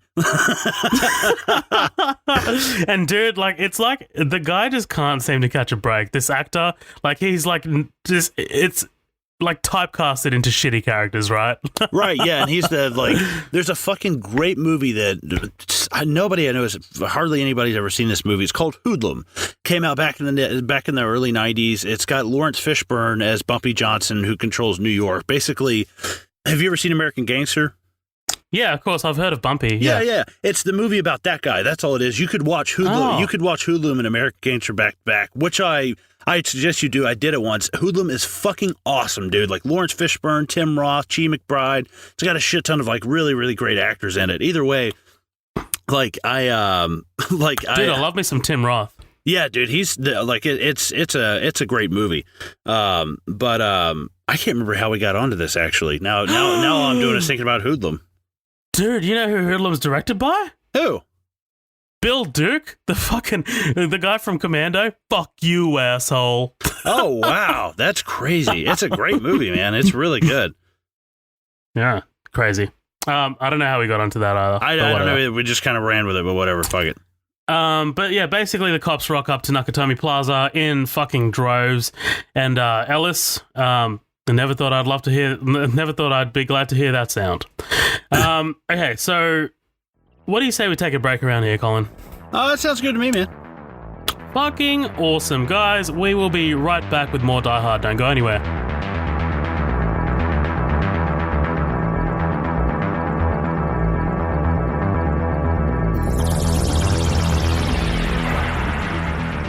Hey guys, it's Zoheb just breaking in the middle here. We've got a few things that we just wanted to put out there for any newcomers, or if you're not part of our growing community, maybe this could benefit you too. Firstly, we just wanted to let the newbies know about our episodes and the way Midnight Double Feature is currently structured. As you know, right now you're listening to one of our feature presentations. When we started the podcast, we basically built the show around our feature presentations. These are movies that we choose to cover and basically go through everything in the movie that's worth talking about sequentially. These episodes are generally longer, and we're definitely looking at options to spice up our feature presentations by getting guests on, very much like LSG Media's Matt Anderson in our Get Out feature presentation. We also have our upcoming attraction episodes. Typically these come out during the week and are much shorter than our feature presentations.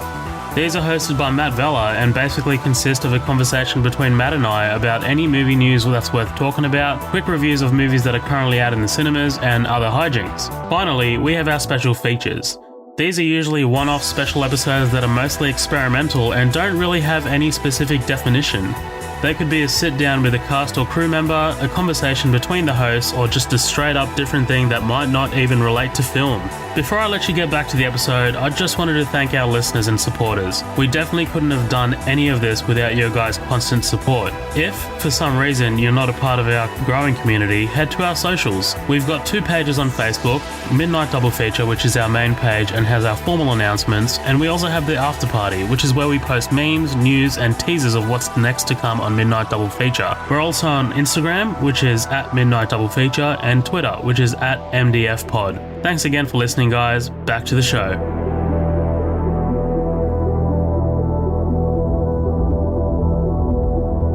Freshly squeezed. We are freshly squeezed. Oh, speaking of freshly squeezed, how did your Tinder date go?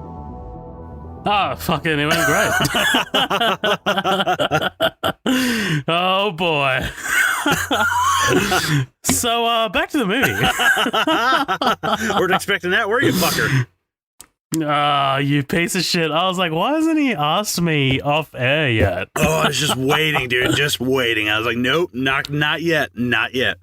You knew I would drop this freshly squeezed thing, and you had that like locked and loaded ready to go. I thought about it today at work, and I was like, oh yeah, I'm gonna hold on to that bitch. Oh, you piece of shit. All right.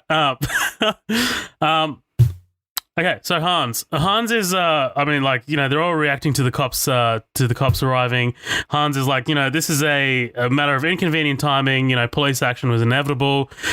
That scares me. Like, if I haven't seen this movie before then, like it scares me that he knows about this and like he's, you know, he's integrated into his plans. Like, I love that.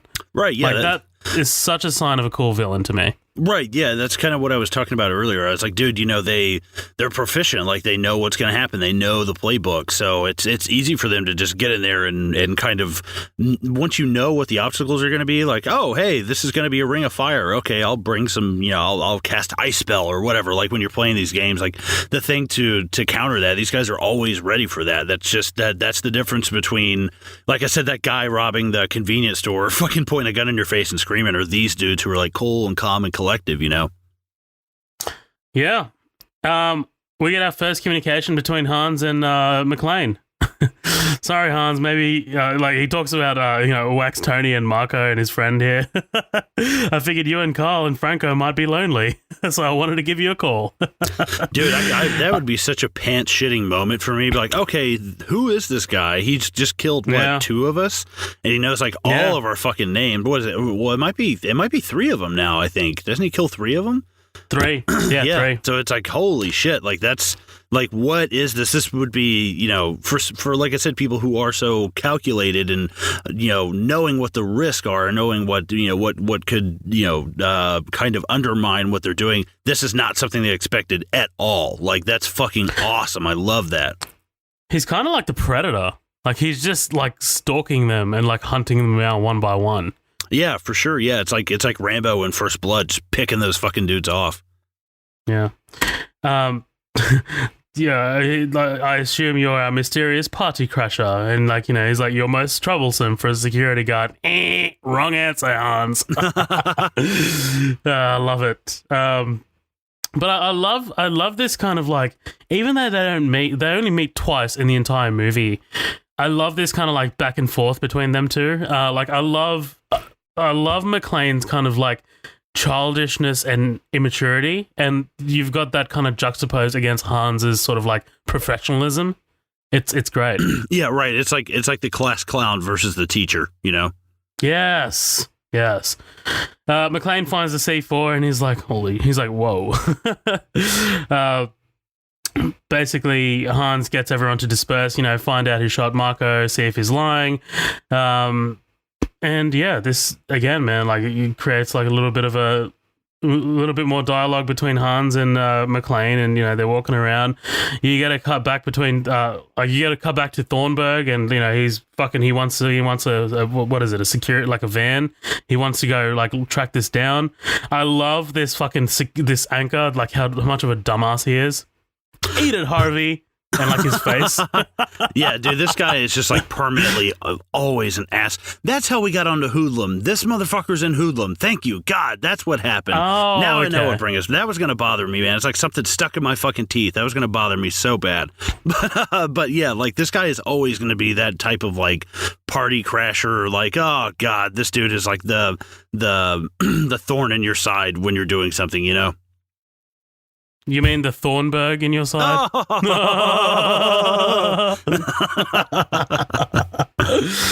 Oh man, Theo's drilling down the vault. Four to go, and then you get Sergeant Al Powell like talking to, trying to get in contact with the person who radioed for help. Yeah, basically this strikes up a pretty cool friendship between Powell and Powell and McClane. Like they don't meet until the end of the movie, but man, like they talk to each other like they're fucking friends. It's great. Yeah, McClane, aka Roy, which is like a throwback. Roy, I can't remember what the actor's name that they said earlier. Roy Rogers. Yeah, thank you. Yeah, and I was like, dude, that's cool. I like that. I like the throwback too. I think that's cool. Like it's kind of like what they do with the watch later on in the movie.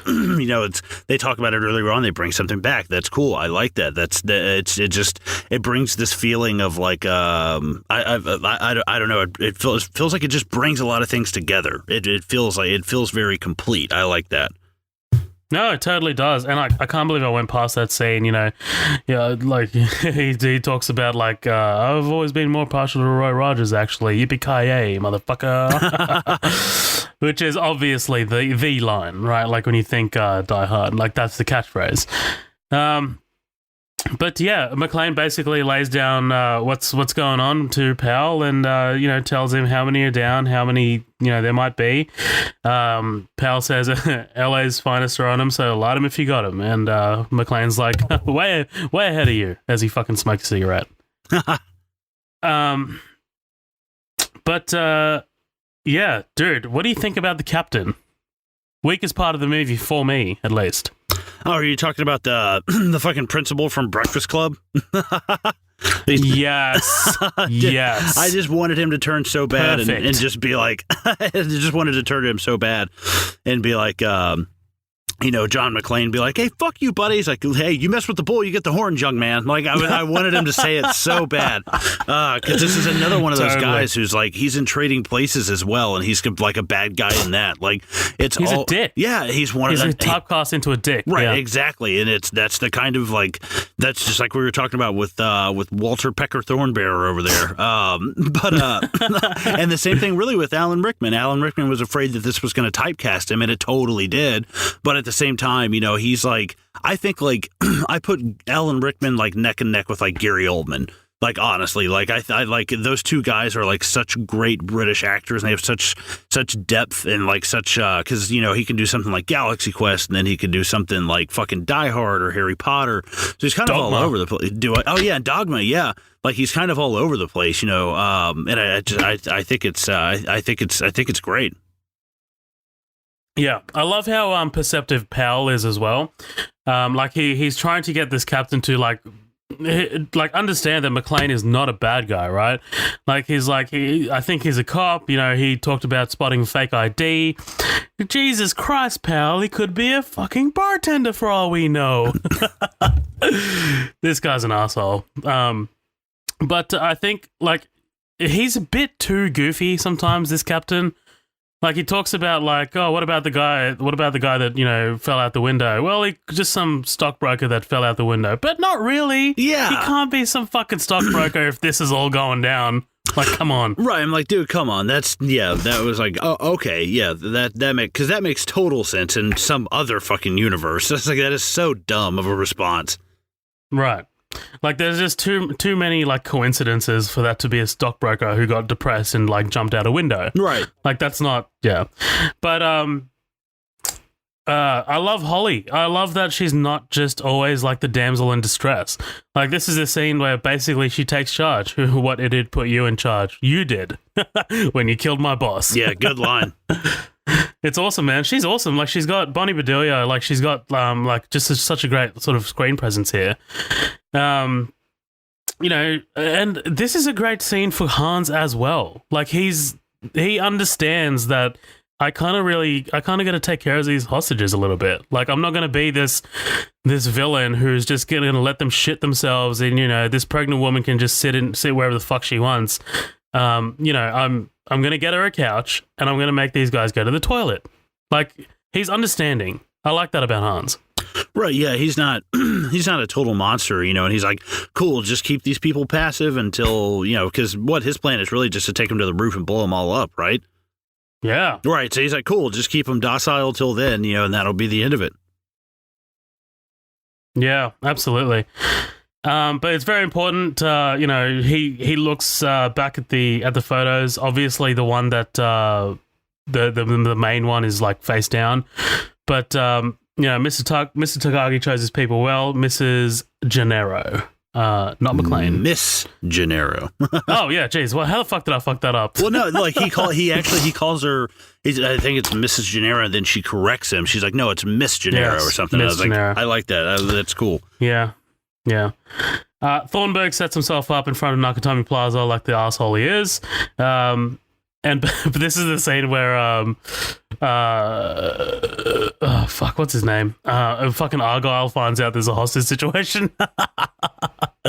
Like, he's just like partying, and then he's like, you know, they can only communicate by CB, and he goes like to the CB radio, and he can hear like the police. Oh yeah, dude, that's God. Like I said, if he were stoned, he'd just be like, oh my god, just freaking out in the fucking limo. Yeah, for sure. Another weakness of the movie. These cops, these SWAT officers are ridiculously shit. Right, they make them seem so inept. So inept. Like, I know, like, their aim is to make Hans and his team like proficient and super like advanced and, you know, way ahead of these guys. But I don't think this was the way to do it. Like, kind of like making these guys trip on bushes and shit. I'm not a fan of that. I'm just not a fan. Well, then, I mean, like, they're just bum rushing the entrance to all of this. Like, they're just running in, like, straight lines at the door. I'm like, dude, take some kind of, like, cover. Like, you know the weaponry these guys have. Like, I mean, they just turned this guy's car into fucking Swiss cheese not even 10 minutes ago. Like, be a little bit more tactical, for God's sake. Yeah. But regardless of that, this is also another standout scene, man. Like, this whole sequence, basically, the SWAT officers are trying to break in via the door. You know, you got Hans's men shooting at the lights. They're shooting at the lights. I think they're shooting at the lights. Pal's great. Pal's much smarter than the rest of these cunts. But and then you get the and look, I don't want to take full credit for this. I'm gonna credit. I think it's Matt. It's gonna be Matt from LSG. Like, when they covered it, the fucking mobile roasting unit, the mobile SWAT officer roasting unit, aka the fucking APC that they roll in and like they just start firing missiles at him. It's fucking cool though, man. I love the way that thing looks. It's fucking awesome. badass. And it's all like the way, like the side shot of like it going straight past the police cars and just like charging in. It's badass. Right, and dude, when they start rolling out with those rocket launchers like on the carts, I was like, oh, fucking course they do. Like, you know, but at the same time, I kind of rolled my eyes at it at first, and then I was like, well, I mean, they know they're probably going to have this come in, so they're like, fuck it, we're just gonna blow anything out of our way, like whatever kind of vehicles they bring in, you know, Yeah. like reinforced vehicles.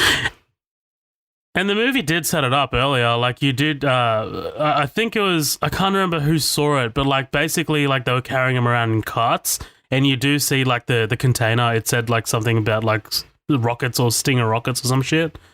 But how crazy is it that they full have to like bolt it down? Oh yeah, dude. That like at first I was like, fire it. I was like, what are they putting up? Are they putting like a turret, like Gatling gun kind of thing? I was like, what the fuck is going on? And I was like, oh, okay. Like I was at first I was like, okay, rocket launcher, and then I saw the tripod. I was like, wait, what? And I was like, oh wow, that is one big ass rocket launcher. Yeah, I love Theo here, and the quarterback is toast. Dude, he's so fucking funny, man. I love him. He's hilarious, man. I love him. I love that they relegate the two fucking black guys to comedic relief. Thanks, guys. Thanks, the 80s. Well done. Thanks, 1988. Yeah. 1988. The script probably had cocaine on it, for fuck's sake. Yeah, right. Like they bring it to like a like one of the drug dogs, and the drug dog just fucking like goes insane. Yeah, the dog just overdoses. Yep. Oh, another cocaine-ridden script. Here we go. But yeah, man. Fucking. I love the relentlessness. Oh, fuck's sake! I fucked that up. Well, I don't care. You know what I'm saying? Of Hans, man. Like he's like, hit it again. Like, you know, and basically McClane's pleading with him. He's like, no, you know, let him go. And I love McClane's like improvisation, man. Like he fucking gets this. He gets a C4, ties it down to a chair, puts a monitor on it so it doesn't fall out, throws it down the elevator shaft, and blows the fucking building to pieces. It's awesome. Yeah, it's great. His reaction. He's like, oh yeah, cool, awesome, and then it keeps coming back up. He's like, oh shit, like. Yeah. I like that. You know, that's to me, that's kind of realistic. It's like you wouldn't just set this thing off and be like, "Ah, cool, awesome." I don't even have to back up from that. You know. Yeah, but what about the captain? Hey, you just blew up a building. Okay. Okay, thanks. Shut asshole. up. Yeah, fuck you. Thank you. Thanks, man. But yeah, it's awesome, man. Like that explosion looks awesome. Like the clouds and it's massive. But yeah, basically there's kind of like a news article here that's kind of like thrown in. Basically, this anchor is like talking about how Hans used to be in the Volksfrei, like a clan or a group, and basically he was excommunicated. He was kicked out, which is wild because. Imagine how fucked up you'd have to be kicked out of a group, like a radical group like that. Right? Yeah, you'd have to to make the crazy people like look at you and be like that. But I'm crazy, but that motherfucker is crazy. Like, like that takes some shit, man. Like, and then this woman too. I think Mary Ellen Trainor is her name. She's in Lethal Weapon. She's in the fucking Monster Squad. Like there's like she's in a bunch of shit, and she apparently she was a blast to work with on like a lot of stuff. Just from what I said, she was just such a nice woman. Yeah. Well, I don't. I mean, like I definitely remember from Lethal Weapon. I haven't seen Monster Squad, so I was like, yeah, I don't really fucking care. Anyways, yeah, I don't really. I'm good. And then like the next portion of the movie, dude. Another sort of portion that I love, the fucking Ellis scene, man. Like this is Ellis kissing so much ass. Hans, Bobby, I'm your white knight. Oh my god.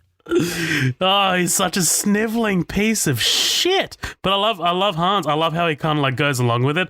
He's like, oh, you know what I want. Oh, dude, yeah. He's like, oh, you're so perceptive. I love it. He's Hans. Yeah, you figured this all out already, right? Yeah. Well, after what did he say? Is it Bubby? Is that what he calls him? Booby. Yeah, and like I love Hans's look on his face because apparently I read something about it like being improvised or something like that, and Alan Rickman was like, "What the fuck?"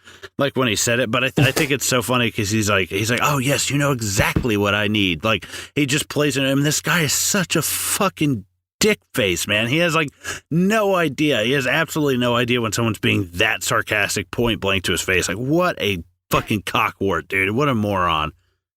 Yeah, absolutely. Like he's just so like self-absorbed. I must have missed 60 Minutes. What are you saying? Oh, Rickman, man, fuck. I just I wish he was still here just so we can see more of like what he did. Like he's awesome, dude. Like, you know. Yeah. Whatever. So it's a tragedy, but yeah, I love this conversation between Pal and McClane. Basically, Pal's like, Pal tells him like every ingredient in a Twinkie, and he's like, just everything a growing boy needs. Yeah, I was like, wow, it's kind of crazy that you know that specific of the ingredient of anything, let alone Twinkies. I'm like, huh. Yeah.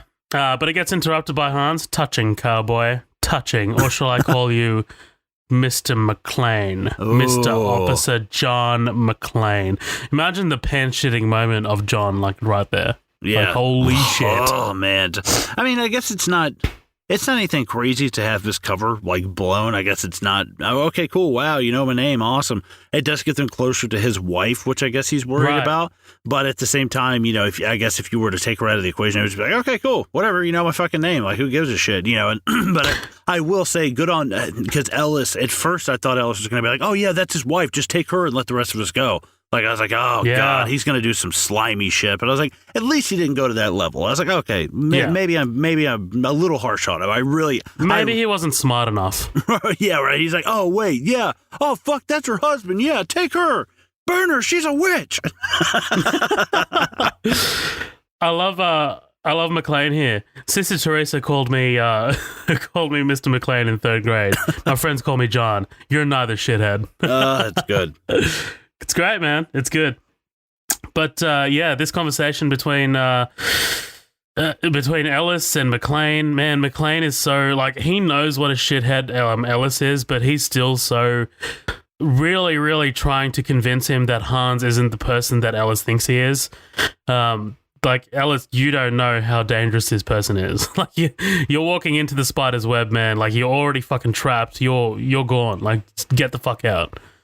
Right, yeah, you have no idea, like, just, like, out of the frying pan and into the,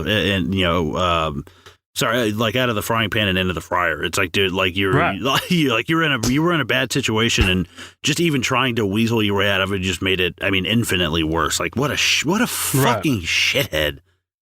Right. And I love how it's going south, and, like, Ellis is like, Hans, baby, it's radio, not TV. What are you doing? Oh, like, yeah. He's got the gun. John, and that's after all these years. Yeah, and that's when John knows it's going, like, he's, like, dead, right? Like, he's fucking got the gun. Like, Hans isn't, like, this isn't theatrical to him. Like, he's gone. He's dead. They want the detonators. You know, I'm putting my life on the line for you, pal. And next sound he hears is a gunshot. Boom. Gone. See ya, Ellis. Thank God.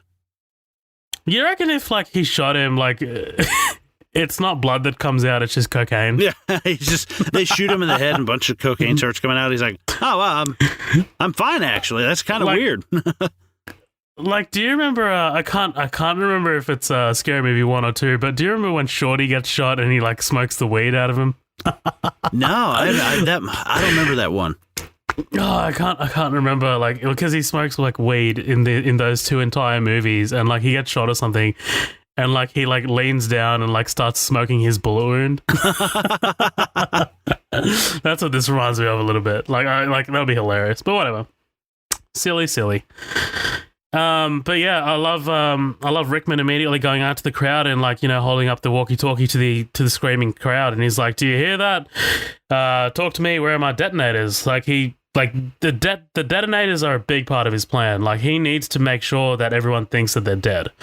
But I love McLean. Go fuck yourself, Hans. Yeah, short and sweet. Short and sweet, dude. Short and sweet. And then basically we get a scene of Hans doing this fake negotiation tactic with the captain. Oh yeah, I love that. Asian Dawn. I read about them in Time. I love just kind of like and so casually about it, like if you were just talking to someone, like you come up to your mom when you're a kid, like mom, and she's on the phone, she's like, go away, like just how nonchalant he is about it. It's crazy. Yeah, like he's not talking to the captain of the police here. He's talking to just someone else. Yeah. But yeah, when these revolutionary brothers and sisters are free, the hostages in this building will be taken to the roof, and they will accompany us in helicopters to the LAX. Like, that's awesome. Like, he's just kind of creating, like, a ruse. Like, it's at this point you still don't know what his plan is, and I love it, man. Like, it's not your standard heist movie thing, like, or trope. It's just like, if it was a normal heist movie, a shitty lesser heist movie, like, they would have told us the plan immediately. Like, we still don't know, and we're at the fucking hour and 27 mark. Right, yeah, we don't really know what we're in store for. It's fucking crazy. Yeah. Checks in with Theo, and tells Carl to hunt that little shit down and get the detonators. Basically sending a fucking giant wolf to McClane. Yeah, how much of a facepalm is this thing? This moment of okay. Basically, you get the reporters and you get the interviewers and you get the news cunts who are like, oh yeah, I know all about sieges and like all this and, you know, the hostage situation. I love the Helsinki syndrome. Yeah, as in Helsinki, Sweden. Finland. Fuck, man. Like, okay, so we had a and this absolutely happens whenever there's like a hostage situation or something. You always get the news or the media like absolutely blowing it up and getting like experts quote experts in. Right. So like, I remember a couple of years ago there was a pretty big event that happened here in Sydney. Basically, this lone wolf guy, this ISIS lone wolf, he, you know, whatever. He took a few hostages in the Lint Cafe, and the siege went on for hours and hours and hours. And it was really scary, man. Like, it was, you know, there was like a lot of rumors that he'd planted bombs around the city and shit like that. Like, it was fucking full on. Like, the city was in lockdown. It was crazy. I've never seen anything like it before in my life. Damn. But, you know, every channel, man, like the news would be like reporting it, and they'd have all these like experts in talking about hostages and like, you know, what the fucking what's like literally Helsinki syndrome. Like, that was, they just blow it out of proportion, and it's so annoying. It, like, you know, it's just such a standard thing that the media does. Ugh. Oh yeah, I mean, it's just it's at the end of the day, it's kind of just like rubbernecking, like just like pulling up on a wreck on the side of the road and slowing down to watch. That's really all it is. Like, dude, like, I get it, you got to report on stuff and this is what's happening, but like, you're kind of in the way right now. Like, you don't need to be here. Like, at any moment, these people are gonna fucking fire down with some M60s, and you don't want to be in the middle of that shit. Yeah. Okay, and then Hans gets what he wants. The FBI arrive in the form of Special Agent Johnson & Johnson. God, wow. It just really reflects the incompetency of like any law enforcement in this, because these guys are both just, I mean, they're morons. They're just fucking morons. Like, they're like, oh yeah, and it's so cocky, you know. Whereas like these other cops are kind of like, man, you know, well, you know, they're not as cocky. They're you know, they're struggling. You know, they know that they're kind of like they're out of the element. Right, yeah, they're kind of out of their element. That's a good way of saying it. But these guys are just like, nah, seen this before, seen it 1,000 times. We know what to do. You know. Yeah. One of the agents is played by Robert Davi. Do you know what he's from? Yeah, Goonies, right? Yeah. He's actually from heaps of shit. He's in like Expendables 3. But dude, if you go like through his like IMDb credits, he's got 153 credits. Holy shit. Like, dude works. But his face looks like it's been like it's been like run through a fucking mulcher or some shit. Like he's the white version of Danny Trejo. Oh damn, yeah, holy shit. But yeah, and then we get this amazing, probably standout sequence, right? Bill Clay. Like, this is the scene. Yeah. Oh, dude, that's so good. This is the scene. Dude, how, like, when you saw this the first time, I just want to pick your brain, because I wish I could go watch this for the first time again. When he like lands, and it's this really amazing shot. Like, he lands and like you see like his feet. You see McClane's feet, and he looks up. Like, what were you thinking? Like, what do you reckon? Like, what were you thinking was going to happen here? Before he started talking, before he's like, "Oh God!" Right, yeah, I honestly, I was like, okay, cool, like, this is going to be, like they're going to have some kind of physical altercation, and this will kind of be, like, with Llewellyn and Chigurh in No Country for Old Men, like, this will be their, like, nice. This will be, like, their hotel scene kind of, like, dance, and I was like, oh, it went this totally other way, and, like, it's really funny, because I talked about Alan Rickman being on that episode of King of the Hill, and this is almost exactly the kind of, like, dialect that he uses, like, this, like, almost Southern-sounding kind of guy. And he really, when he busts that voice out, like, I was like, wow, yeah, he kind of, in a weird way, he looks like he would talk like that. I don't know how to explain it, but like the suave, like cold demeanor of Hans Gruber just like goes away. I don't know what it is, and it's incredible because he just comes across as just like almost like half-wit and competent kind of guy. You know, he's just kind of like, well, I was just walking around and I stumbled down here. You know, he kind of sounds like a moron a little bit, you know? Right, exactly. And like, I can't remember what my reaction was when I first saw this, but man, I was just in it. Like, I was intrigued. I was like, holy shit, where does this go from here? Because this is not the end of the movie. Like, this is like climax shit. Like, you know what I mean? Like, this is in a normal movie, like in a lesser movie, this is climax shit. Like, this is like one of them draws down and like someone dies. But man, like, just the way he's able to like flip a switch, like Rickman is awesome. And this script, man, the way that it's able to like do this and like cleverly do this, like, because it's not until this moment that you realize that, holy shit, McClane and Gruber haven't met face to face yet. Right, yeah, and honestly, I knew at some point they were going to have to meet face to face. I didn't know if this was going to be like in Fifth Element with Bruce Willis, like he never sees Gary Oldman face to face ever in that movie. And I think it's kind of the same thing for No Country for Old Men. Like I know that like they technically don't ever come like face to face in that way. I mean, I don't think so. They're just kind of shooting at each other in the dark, and that's really, they don't ever really see each other's faces though. I think that's fucking cool. And I thought it was going to go that route, but I'm fine with it that it didn't. It's worth it for seeing Alan Rickman's face at the end, just like, oh shit, like when he's falling. It's fucking great. Yeah. I really love that shot. I love like Rickman trying to get back to his gun, but he can't. And like, you know, like basically there's this, like he stops him. And I love that shot of like the gun, like kind of like in the wall, like wedged in the wall. Mm-hmm. It's pretty fucking cool. You know, McClane offers him cigarettes. Do you smoke? Yeah. Like he does that laugh. And obviously, like you said, there's a directory there. It says it's got the initials and then it's got Clay, so that works in Gruber's favor. But I mean, like, I think it's Willis plays this well, and I never really get the sense that that McClane falls for this ever. Yeah, I think he doesn't fully know what's going on here. But he doesn't trust him either fully.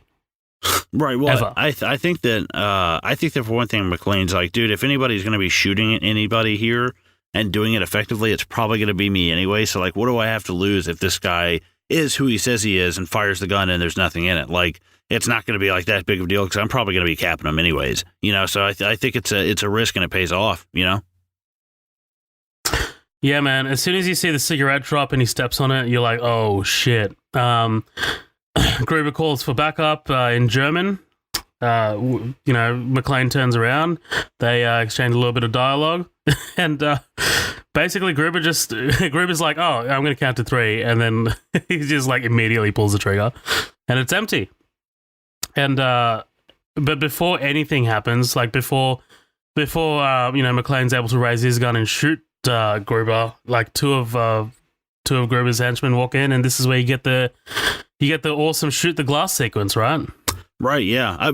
The only thing I thought when he and Hans Gruber were standing there and Hans got the gun on him, I was like, why didn't McClane just fucking blast him? Like, is there something he needs out of him? Like, is there some kind of information like, oh, I need you to disarm a bomb or do this or do that? I was like, just fucking shoot Snape right in the face, dude. He doesn't have a wand on him. Like, he's totally exposed. Yeah, it's one of those action movie things, I think. Right, like, it's you know, like, we've got another 30 minutes left. I can't kill you. Bye. Yeah, see ya. Goodbye. Dude, there's one of the henchmen gets absolutely fucking shredded here. So McClane's lying down, I think it's on his stomach, and like he shoots the knees, and it's like this really slow, kind of like a slow motion close up of like one of the henchmen's knees getting absolutely shredded. Oh, and he falls on that fucking glass, like, oh shit. Yeah. But I love Rickman here. Shoot the glass. It's so clever. Like, it's not going to kill him, but man, it's going to maim and injure him, and it's going to, it'll fucking hurt like a bitch. Right, yeah, because there's that great shot of them earlier of him paying attention to McClane's feet and seeing that he's barefoot. I was like, that's cool. He pays attention to stuff. He's using this knowledge to his advantage to move forward. It's like, dude, that's fucking smart. That's really fucking smart, man. Yeah. Gruber grabs the bag with the detonators. Smile, Carl, we're back in business. He's awesome, man. He's fucking awesome. And then you get that sequence of Carl absolutely losing his mind, and no one but John can make someone that mad. Yeah, that's a really good line. That's really good.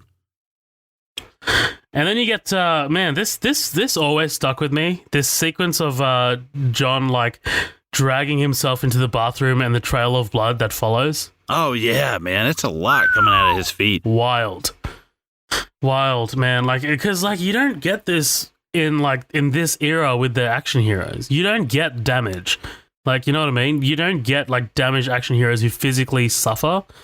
And it's just really cool to see this guy go like be put through the ringer. And not only like, come out on top, but like absolutely being damaged, like to the point of near death. Like, I love it. Right. And I like it's not something like, we see in movies, take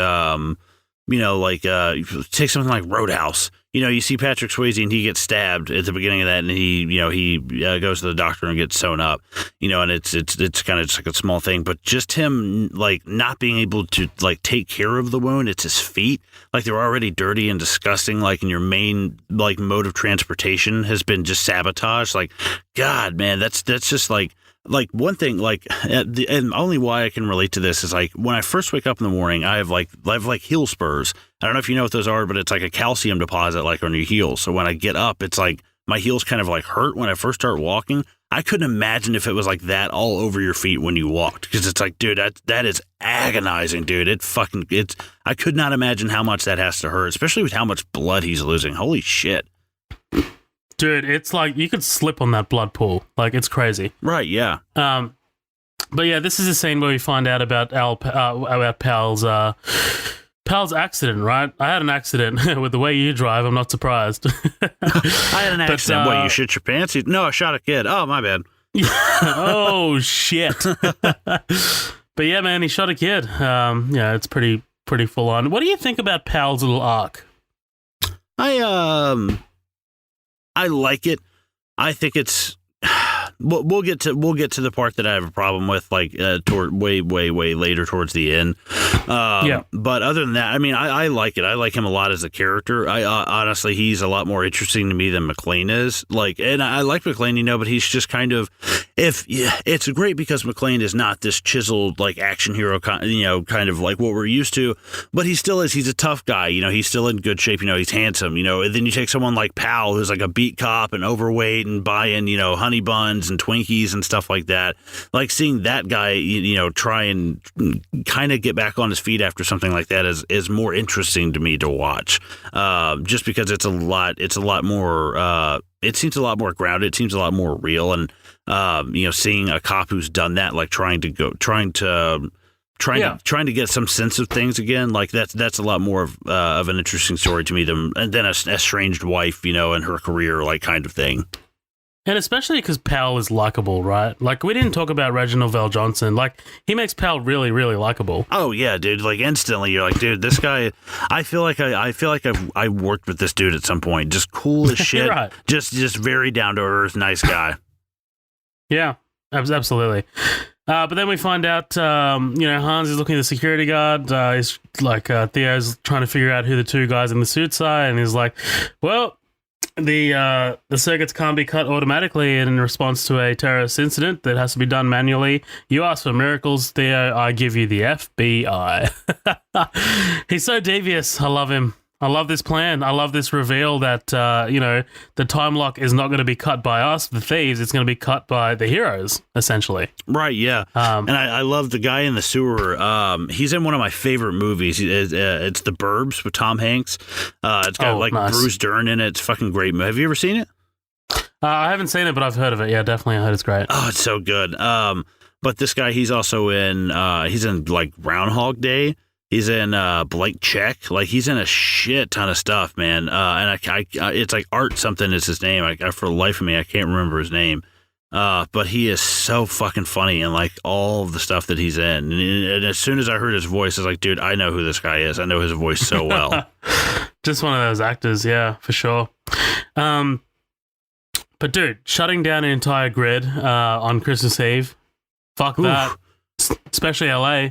Oh yeah, imagine doing that now, shutting off people's Wi-Fi and shit. Like, oh my god, yeah, they'd burn that. They'd fucking burn California to the ground. Yeah. Special Agent Johnson, lose the grid or you lose your job. Not much choice there. Right. But, yeah. They cut the power and immediately the vault door comes down. They're able to grab the... it's actually a pretty cool scene, man. Like, I love the way Ode to Joy, like, springs up. Obviously, Ode to Joy, Beethoven's Ode to Joy. It kind of became the... kind of like unofficial soundtrack of Die Hard. I remember it being in the Die Hard 4.0 trailer and shit like that. So even though that movie wasn't set at Christmas or anything like that, that was set on Independence Day, I think. But I love the Johnsons. They must be shitting their pants. Yeah, they're really feeling that one. It's like, yeah, let me tell you about it. Fucking idiots. But yeah, they go and raid the vault, and man, I love how like they're flipping through the papers and it's like 100,000, 100,000, 100,000. I'm like, Jesus. No, I want that fucking samurai armor that's in there. Like, did you see that shit? I saw that too. Oh, that fucking looks cool. I saw that too. It was good shit, man. Agent Johnson calls in air support. But I love like, this is Agent Johnson. No, the other one. Right. It always makes me think of the brand name of the company, Johnson & Johnson. Yeah, like the fucking shampoo. Right, yeah. Oh boy.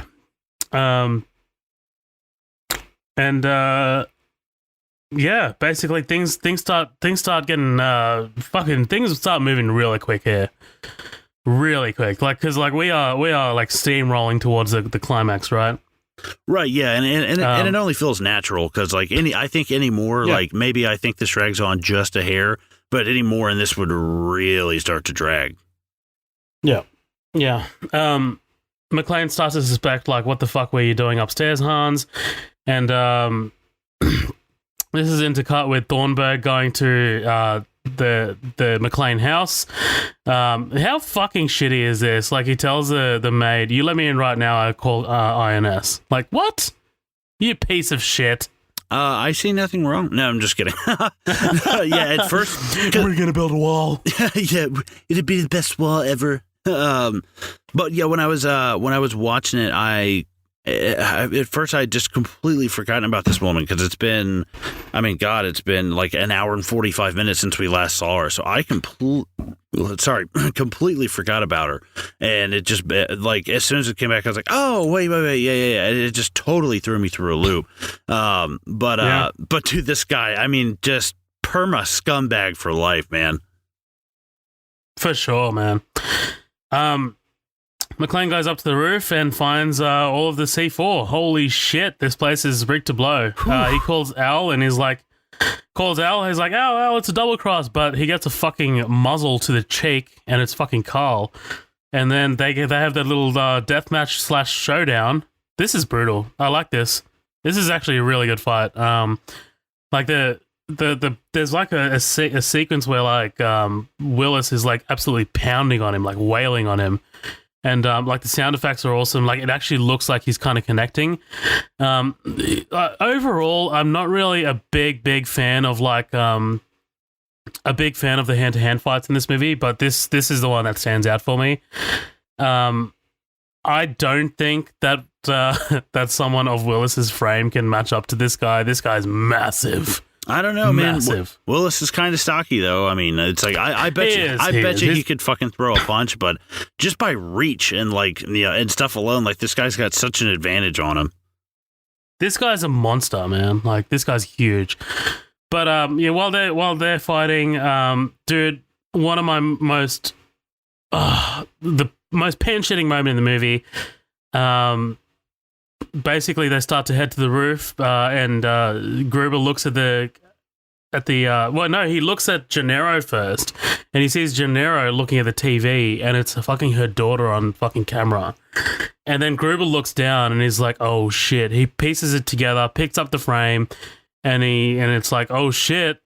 He comes to the realization that McClane and Gennaro, Mrs. McClane. Yeah.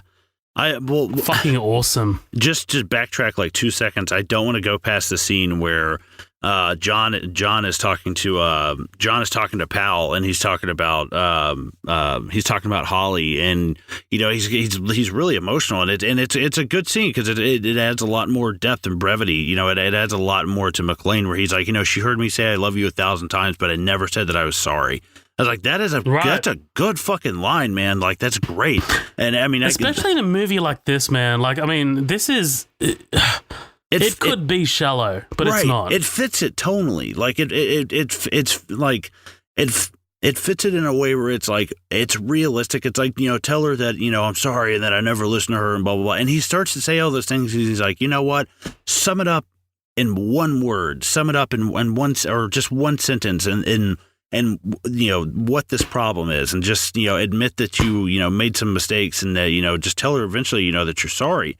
And I just thought that was great. It wasn't tell her she was right and that I love her and blah blah blah. I love it, man. It's great, and it gets right down to the root of their problem. I was like, that's so fucking great. It's rare you see that.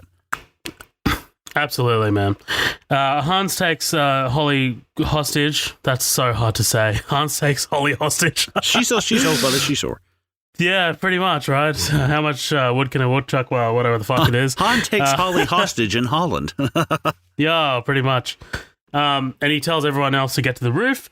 The special agents have ordered 2 helicopters, and basically they're just like, they're flying through the city. Those shots look actually really good. Dude, I love those shots. Fuck yes, man. Like, when we were watching this, I was like, God, I remember when we could do that remember when we could fly helicopters that low on like a city street, and Lindsay's like, is that real? I was like, yeah, I mean, I know there's like plenty of like digital stuff in this movie, like especially when the helicopters start blowing up and we get some like interior shots of the helicopters, but like them flying low and just booking it, man. It looks so fucking good. It looks so great. You know what I compare it to? Have you seen Olympus Has Fallen with Gerard Butler? Oh, God, no. I would never watch that. Okay, so look, it's fine. It's an okay movie. There is a sequence, like, because it's obviously like this movie about the White House getting taken over. There is a scene where, like, I think it's the Marines, or I can't remember who it was. Basically, they're flying like choppers throughout the city on the way, like through Washington on the way to the White House. And dude, it's all digital. Like, it's not practical at all, and it looks fake. It doesn't look good. Honestly, the CG is so spotty, and I keep comparing it to something like this where it looks fucking fantastic. Like the sound effects of it, the lights, like, it's badass, man. It's badass. Everyone gets to the roof, and basically, again, it's intercut with Carl and McClane having their showdown. Does he shoot him? Doesn't he pop McClane at least once, like when he's running in the back? Yeah. Okay, I wanted to make sure. And it's pretty crazy, man. Like, it looks sick. Like you just see the blood on the door. It's cool. Right, yeah. But yeah, man, like the way Carl dies is brutal. Fucking chain around the neck, but I love, my favorite part is like McClane like sliding down the stairs, the railing, and just like moving him along. Oh, it's awesome. Dude, especially when he's got him on the steps. He's got him in a fucking headlock, and he's just bringing like that kind of uppercut, like right into, because he's shorter than him, but he's up on a step or two, so it brings him up. And it's like, yeah, man, use that to your advantage. Like, I've got the high ground. It's like use that to your advantage, man. And those punches feel so fucking just like, God, this is brutal, dude. It's great choreography.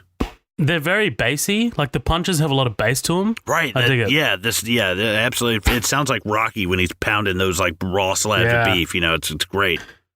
Yeah. One of my favorite sequences in the movie, it's very short. After all your posturing and all your speeches, you're nothing but a common thief. No, I'm an exceptional thief, Mrs. McClane. And since I'm moving up to kidnapping, you should be more polite. I love him. I can't love him so much. I can't get over the two fucking the two agents are like, yeah, just like in Saigon, right? He was like, I was in junior high, dickhead. There's like a 30-year age gap between these two. Right, yeah. But yeah, man, like we said, even when the helicopters ascend up to the top of Nakatomi Plaza, it looks awesome. Like, it looks like they shot that shit. It definitely, again, it definitely is a product of its time, because this would be CG now, like it is. I love McClane going up to the roof and basically trying to get the hostages downstairs again. He starts blasting away with the MP5, and the agents mistaken him for a terrorist, and they start like firing at him. There's one shot where the agents like start firing at him, and you see like the shots of like the shots hitting the ground next to McClane's legs. I love that shot. I like the helicopter's in the background. It's like pivoting. Oh, it's badass, man. And McClane just starts running. He starts booking it. It's cool. Have you ever watched Bob's Burgers? Bits and pieces, not the whole thing. Dude, there is an episode where Gene writes Die Hard the musical, and it is fucking hilarious, dude. But at the same time, another student writes Working Girl the musical, and they eventually combine them, and it's called Work Hard or Die Trying Girl. And they get Carly Simon to come in, and they write this awesome song, and it's like maybe there's a tower somewhere up above filled with bearer bonds and love. Where dreams don't die hard. It's actually a fucking good song, man. I highly suggest you check the episode out. It's cool. It's really, really, really funny, because he's like I was watching the Die Hard, and I was like, why is no one singing? Why is no one dancing? It's fucking hilarious. I have been wanting to get into Bob's Burgers, but I just haven't. I don't know. It's never really come up. Oh, it's wonderful, man. I highly suggest it. I'm still trying to work my way through Rick and Morty, but yeah. But yeah, man, this is the way this builds up. Like the music here, Cayman's music is awesome, dude. Like just the way this builds up, and Hans is like, "Blow the roof." What? Blow the roof? And like he goes and like detonates it. Oh, it's beautiful. But before he does that, McClane grabs the hose, the fire hose, and does the epic jump. It's awesome, very iconic. Oh, just butthole clenching stress levels, dude. Like, right? I love the shots of him racking, like, of getting the hose and wrapping everything up. You know, there's smoke all around, like kind of around him for some reason. You know, there's just like some kind of steam and stuff in some shots of it, but it looks great on like the red light, like the corners of the building. Like, I love the way that looks. It looks great, man. It's so wonderful. It's such a great shot. I just love that kind of any kind of like red light like that with like some kind of like fog or steam or smoke or something in front of it. It looks so good. For sure, man. Like, there's no denying, man. Visually, this sequence is stunning. Like, I love the sort of like far away shot of Nakatomi Plaza, like blowing up. It's just like a big fireball on the roof. Dude, that reminded me of The Thing at the end when they blow the base and they're zoomed out real far. It's like, that's fucking awesome. It's sick. So McClane works himself into the building, but the fire hose starts dragging him down. He gets rid of it.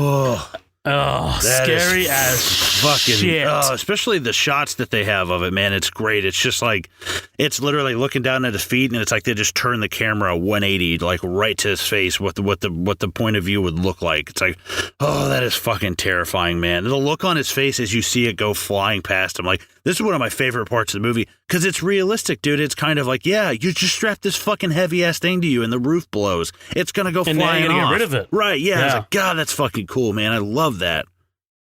I love just a really, really quick visual, man. Like the blood on his feet, like hitting the window as he tries to work his way in. That's great. It's awesome. The helicopter comes down. I love it. Looks great, man. Like the helicopter getting destroyed and like crashing all the way down. This is my favorite line from the captain. Guess we're gonna need some more FBI guys. Huh?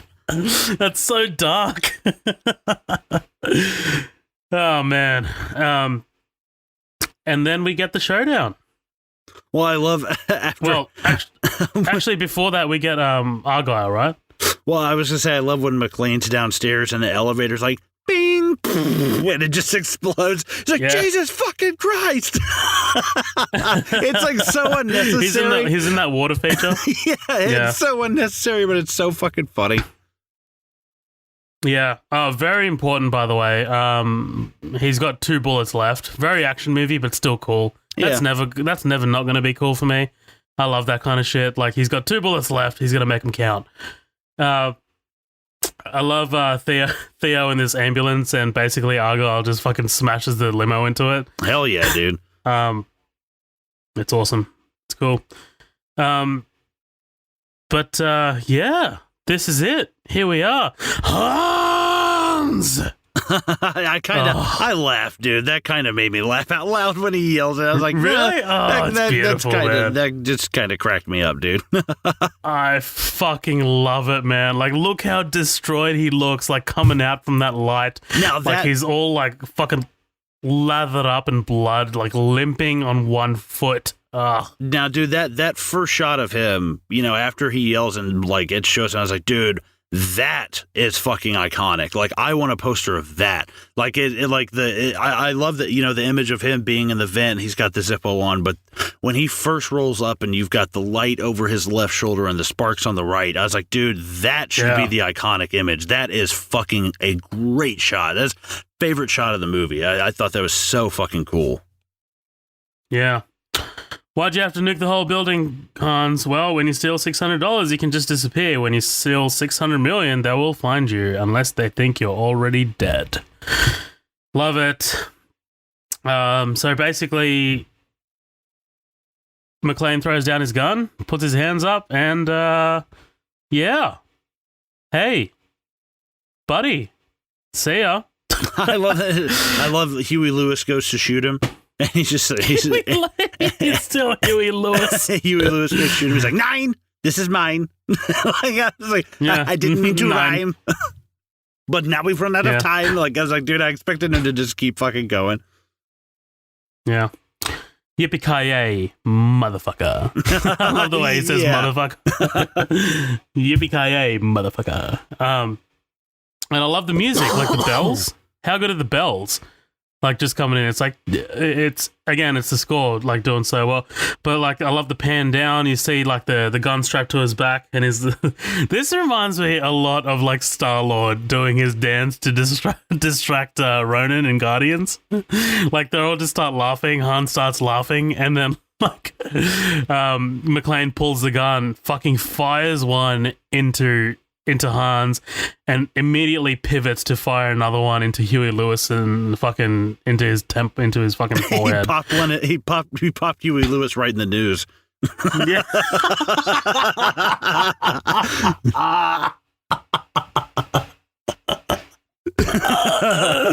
Right in the news. Have you heard of Huey Lewis in the news? Oh, that was great. That was a good call. Thank you. Hans goes tumbling out the window, but not before he grabs fucking Holly. He tries to bring Holly down with her, and I love how this is shot, man. Like, you got Hans, like, slowly pivoting the gun, and then, like, he fucking, the watch comes off, and he's gone. Like, I love this slow motion. Like, I love his face. Like, Rickman is fantastic here, man. Like, this look of fear. That is so iconic. It's so iconic, dude. And, like, you know what? This shot even comes back in the third one, like when McClane realizes that it's his brother. Like, you get that little flashback of, like, of Hans, like, falling. I remember that. Yeah, very cool. Very cool. I think, I can't remember where I read this, where I heard this, that they told Rickman they were going to drop him on 3, and they dropped him on 2. Oh, that's awesome. I mean, that wouldn't surprise me. Yeah, because his face looks so fucking genuine. Like, he looks terrified. Dude, he's awesome. Okay, so I read a lot of like complaints. Like, why wouldn't Hans shoot him? Well, I mean, he's falling, and number 2, like he knows he's already done. Like, what's it going to achieve for him to kill? Like, to shoot him? Like, shoot him as he's falling. As he's falling, yeah. Like, I don't know. That's action movie shit. I'm good with that. Without that. Well, I don't know, man. This is just me, but I'm pretty sure when I'm hanging out the window, I've been shot already, and the cufflink. I'm done. Yeah, the fucking tiny ass little cufflink of a watch that was holding my life onto this building is just severed.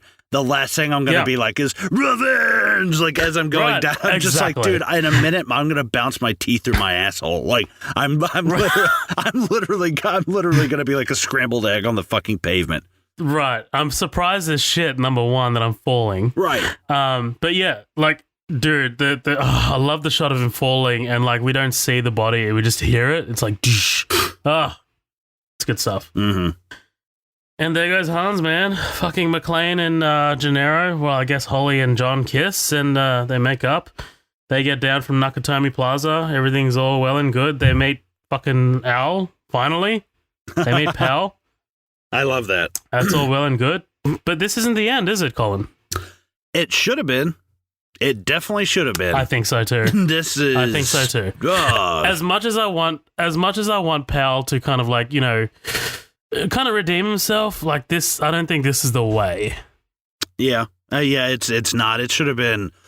I don't know. I would have preferred if, I don't know, because I do take exception with McClane shooting both the guys at the end with like because it's kind of like, dude, yeah, that's the problem is there's two of them and one of you, but like, oh no, you just happen to be fast enough to shoot both of them. Like, I know you've got the element of surprise, but I would have liked to have seen maybe at some point Pal ends up going up there and then like he helps him kill Hans and Huey Lewis. So it's like, okay, cool, like that's your redemption. We don't have to have this like, how is this guy? I'm still laughing at Huey Lewis. I'm sorry. It'd be hilarious when he popped him. He's like, it's hip to be, pow, and he just like blows his fucking head off. Sorry, finish your thought. Sorry. Well, I was gonna say like, because this is Carl who comes back, right? Isn't this Carl? Yeah, it is Carl. Yeah, dude. Yeah, it's Carl. He must have like gotten out of gotten out of the chains or some shit. I guess so, but still, I'm like, dude, what the fuck, man? Like, I think you were fucking dead. Like, just, I mean, unless you got out of there pretty quickly, because you see the shot of the guys, or no, you see the shot of the hostages running like underneath him, and I think it would have been better if they would have showed that the chain was like empty. If we'd have been like, oh shit, something was here before. Carl's on the loose. Holy fuck, here we go. Like now we kind of have an inkling that he's back, but the fact that he was still sitting there hanging, I'm like, dude, come on. Like you could have, exactly. You could have cut all of this out. You could have cut a lot of shit. You could have had Powell being the one that busted, what's his name in the ambulance? God, I can't remember his name now. Yeah, Theo. Theo, thank you. You could have Powell doing like serving it in that kind of way, but I was like, I thought this was just really kind of cheesy. Yeah, look, I'm not mad that it's in there. Like, I mean, like the way that Carl gets blasted is awesome. But yeah, I do agree. It feels like, I mean, we've already had our climax. We don't need this. Right. Like it does feel like a bit much. But you know what we did need? And I'm really happy it's here. Fucking Thornburg getting socked in the face by Holly. Yeah, I thought that was pretty fucking funny, man. Awesome, dude. In the second one, he actually gets a restraining order, and they're both stuck on a plane together. Holy shit. Yeah, it's funny. But yeah, Argyle, if this is their idea for Christmas, I'd love to see what they got for New Year's. That's a good line. But yeah, man, that's it. That's fucking Die Hard. Yeah, no. We're here. Every time, like from that Bob's Burgers thing, like when he's writing the musical, literally one of the songs is just Nakatomi, Nakatomi, Nakato, and there's like this piano. Oh my god! So every time I hear Nakatomi now, because I saw that Bob's Burgers episode before I ever watched the movie, so now I've just got Nakatomi, Nakatomi the second way because it's fucking funny. It really is, man. It's great. I'm going first on my closing thoughts. Fuck you. I like this movie. I think it's good. I still stand by. I think it's a hair underrated because, like, do you ever do this? Sometimes you like when we watch it, we sit down, we talk about it, and then as we go through it towards the end, we kind of end up having a different we kind of end up having a different feeling about it, either through yeah. I mean, like, and I think that's one of the things I value most about the podcast, to be honest. Right, we can kind of like being sway on each other, talk in depth. Yeah, right. And I think it's still I still kind of stick to my guns of what I said earlier. I do think it's just a hair overrated. I don't think it deserved 4 fucking sequels and like a whole spin-off thing. And now they're doing another one. I'm like, dude, this is just, no, this would have been good for like a trilogy and then be done with it. And, in the same way what they did to the Rocky movies and the same way that they're doing to the Terminator movies, and as they go on, they just get steadily worse, except for, really after Rocky 5, Rocky Balboa and Creed 2, are really good. So those are a little bit different. Those kind of got back on the right track, but it just seems like the Die Hard movies from this one just get worse and worse. And I like it. I think it's a very well made movie. It's worthy of 95% of the praise that it gets, but I do think when people talk about this being like a perfect film or something like, not quite, it's almost there, but for me it just falls a little short with some of the stuff that's like some of the elements of it that are just 80s movies elements of them, and things like that. But other than that, I do think it is a fucking damn good movie, and I'm going to say it's probably like a 9 out of 10. Yeah, this is absolutely a 10 for me. I am on the side of this being a perfect movie. I do think it is a perfect movie. Although I did point out, I don't really like the captain and stuff. Like that's not enough for me to even sway it. Like, this is one of my all-time favorite movies of all time. Like we talked about how with the podcast, we're very kind of scared to cover our favorites, just because once it's done, it's done. Right. We won't be able to talk about it again. So I'm really happy with this conversation, man. With the way this fucking went. This is one of the first really, really favorites of mine that we've covered. And I'm really happy to have done it, man. Really happy to have Die Hard on there. This is a seminal fucking film in cinema. This changed a lot. This changed a lot of the fucking game, man. It introduced Hollywood to smarter action heroes and smarter sort of action films in general. Before this, like I said, we had Commando and we had sort of the dumb, shitty, ubermensch heroes that didn't really think, they just acted. And not only that, we also got a really amazing villain, which again prompted Hollywood to step up its game in villains. I can't unfortunately think of anyone now, but when you think about Terminator, especially Terminator 2, you've got a really conniving and very clever villain in the T-1000, But before we go, we did have a couple of comments. Our fucking always faithful Patrick Harrington. Thanks, man. Thanks for commenting. Mm-hmm. He said, yippee-ki-yay, motherfuckers. Also, fuck this guy. And it's a photo of Ellis. I was wondering. I was like, okay. I saw that comment before I watched the movie, and I was like, all right, I'll have to keep an eye out for that guy. Yeah. So it's earned, right? Fuck this guy. Oh, God, yeah. I said, Hans, booby, I'm your white knight. And Patrick's like, anyone who uses the word booby deserves to die like that. And I think one of your mates, Nathan Burkhart, said, that's my favorite line from that flick.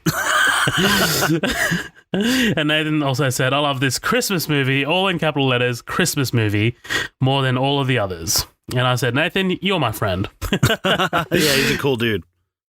But just quickly before we go, I did want to talk about just quickly the sequels. So you did mention that the sequels are weaker, and the reason why Die Hard doesn't really work as a franchise is because on the conceit of how many times can this plain cop be in the wrong place at the wrong time? Right. And that's what this movie's about. It's this plain Jane cop who's going through marital issues of all things. He's not going through a massive existential crisis. It's a marital issue.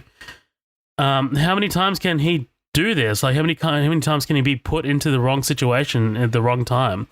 The third one for me is a bit of an outlier because he's being targeted by Hans Gruber's brother. Right, that makes sense, yeah. But the second one, the fourth one, and the fifth one a little bit less, I guess, because his son's involved in some shit, but I don't really care about that one anyway. Yeah, like how many times can he be like put into this thing? Like that's another like big sort of like draw for this movie. This is just a plain cop. Like we didn't really talk about that. He's just a plain cop. He's not an SAS or fucking Marine or anything like that. He's just a normal guy who has to deal with a situation. So, Right. yeah, man. Die Hard, dude. I can't believe we did it. Thank God it's over. No, I'm just kidding. Fuck you, piece of shit. But yeah, man, that's Die Hard. That's our feature presentation of it. We hoped you liked it. We had a fucking great time covering it, man. Like, I'm really glad that you enjoyed it, Colin. I was actually I was a little bit nervous. I was like, God damn it, I hope he enjoys it, man. Like, I should have stretched that out longer. I was gonna fuck with you a little bit more at the beginning, and I was like, nah, I don't want to make the episode go on forever. It is so hot today, and I've sweated enough. So thank you so much for letting me off the leash there. But guys, thank you so much for listening. Holy shit, man. Our socials, you can find us on Facebook. We got 2 pages. It's Midnight Double Feature, and we've also got the After Party. So that's our little fuck around page where we post memes and news and, just basically have a conversation. We're on Instagram. That's at Midnight Double Feature. We're on Twitter. That's at MDF Pod. You can listen to us on YouTube. You can listen to us on Spotify, pretty much anywhere on iTunes, whatever. Please remember to rate and review us on iTunes. We would love that. We love getting any kind of criticism, any if you feel like we deserve 1 star, put down 1 star, but just tell us why. Like, tell us where we can improve. Like, tell us what we can do better. We currently have a little promotion going. Colin, do you want to talk about that? Yeah, sure. We actually we've got a digital copy of Kin on Blu-ray right now, just for the U.S. listeners only, unfortunately. But if you just, whatever kind of listening platform you're on, whether, it's going to be iTunes or I think Google Play even does one, a bunch of different ones, just rate and review us on there. Send us a screenshot of it, midnightdoublefeature@gmail.com. And we're going to be putting everybody's names in there to win a copy right before the holidays. So something fun, something to, something right before the holidays, just kind of a giveaway. Appreciate you guys listening. This is the end of our kind of not a full year, but the end of the first year of us doing this. So I thought it'd be cool to do kind of a giveaway and give back, and we're just right in time for the holidays. So it just seemed perfect. Absolutely, it's our Christmas gift to you. Right. But yeah, man. Colin, unless you got anything else to say, let's get the fuck out of here. What do you say? Sounds good to me, dude. All right, guys. Thanks so much for listening. Merry Christmas, and we will probably have another episode before then, but Happy New Year. Yippee-ki-yay, motherfuckers.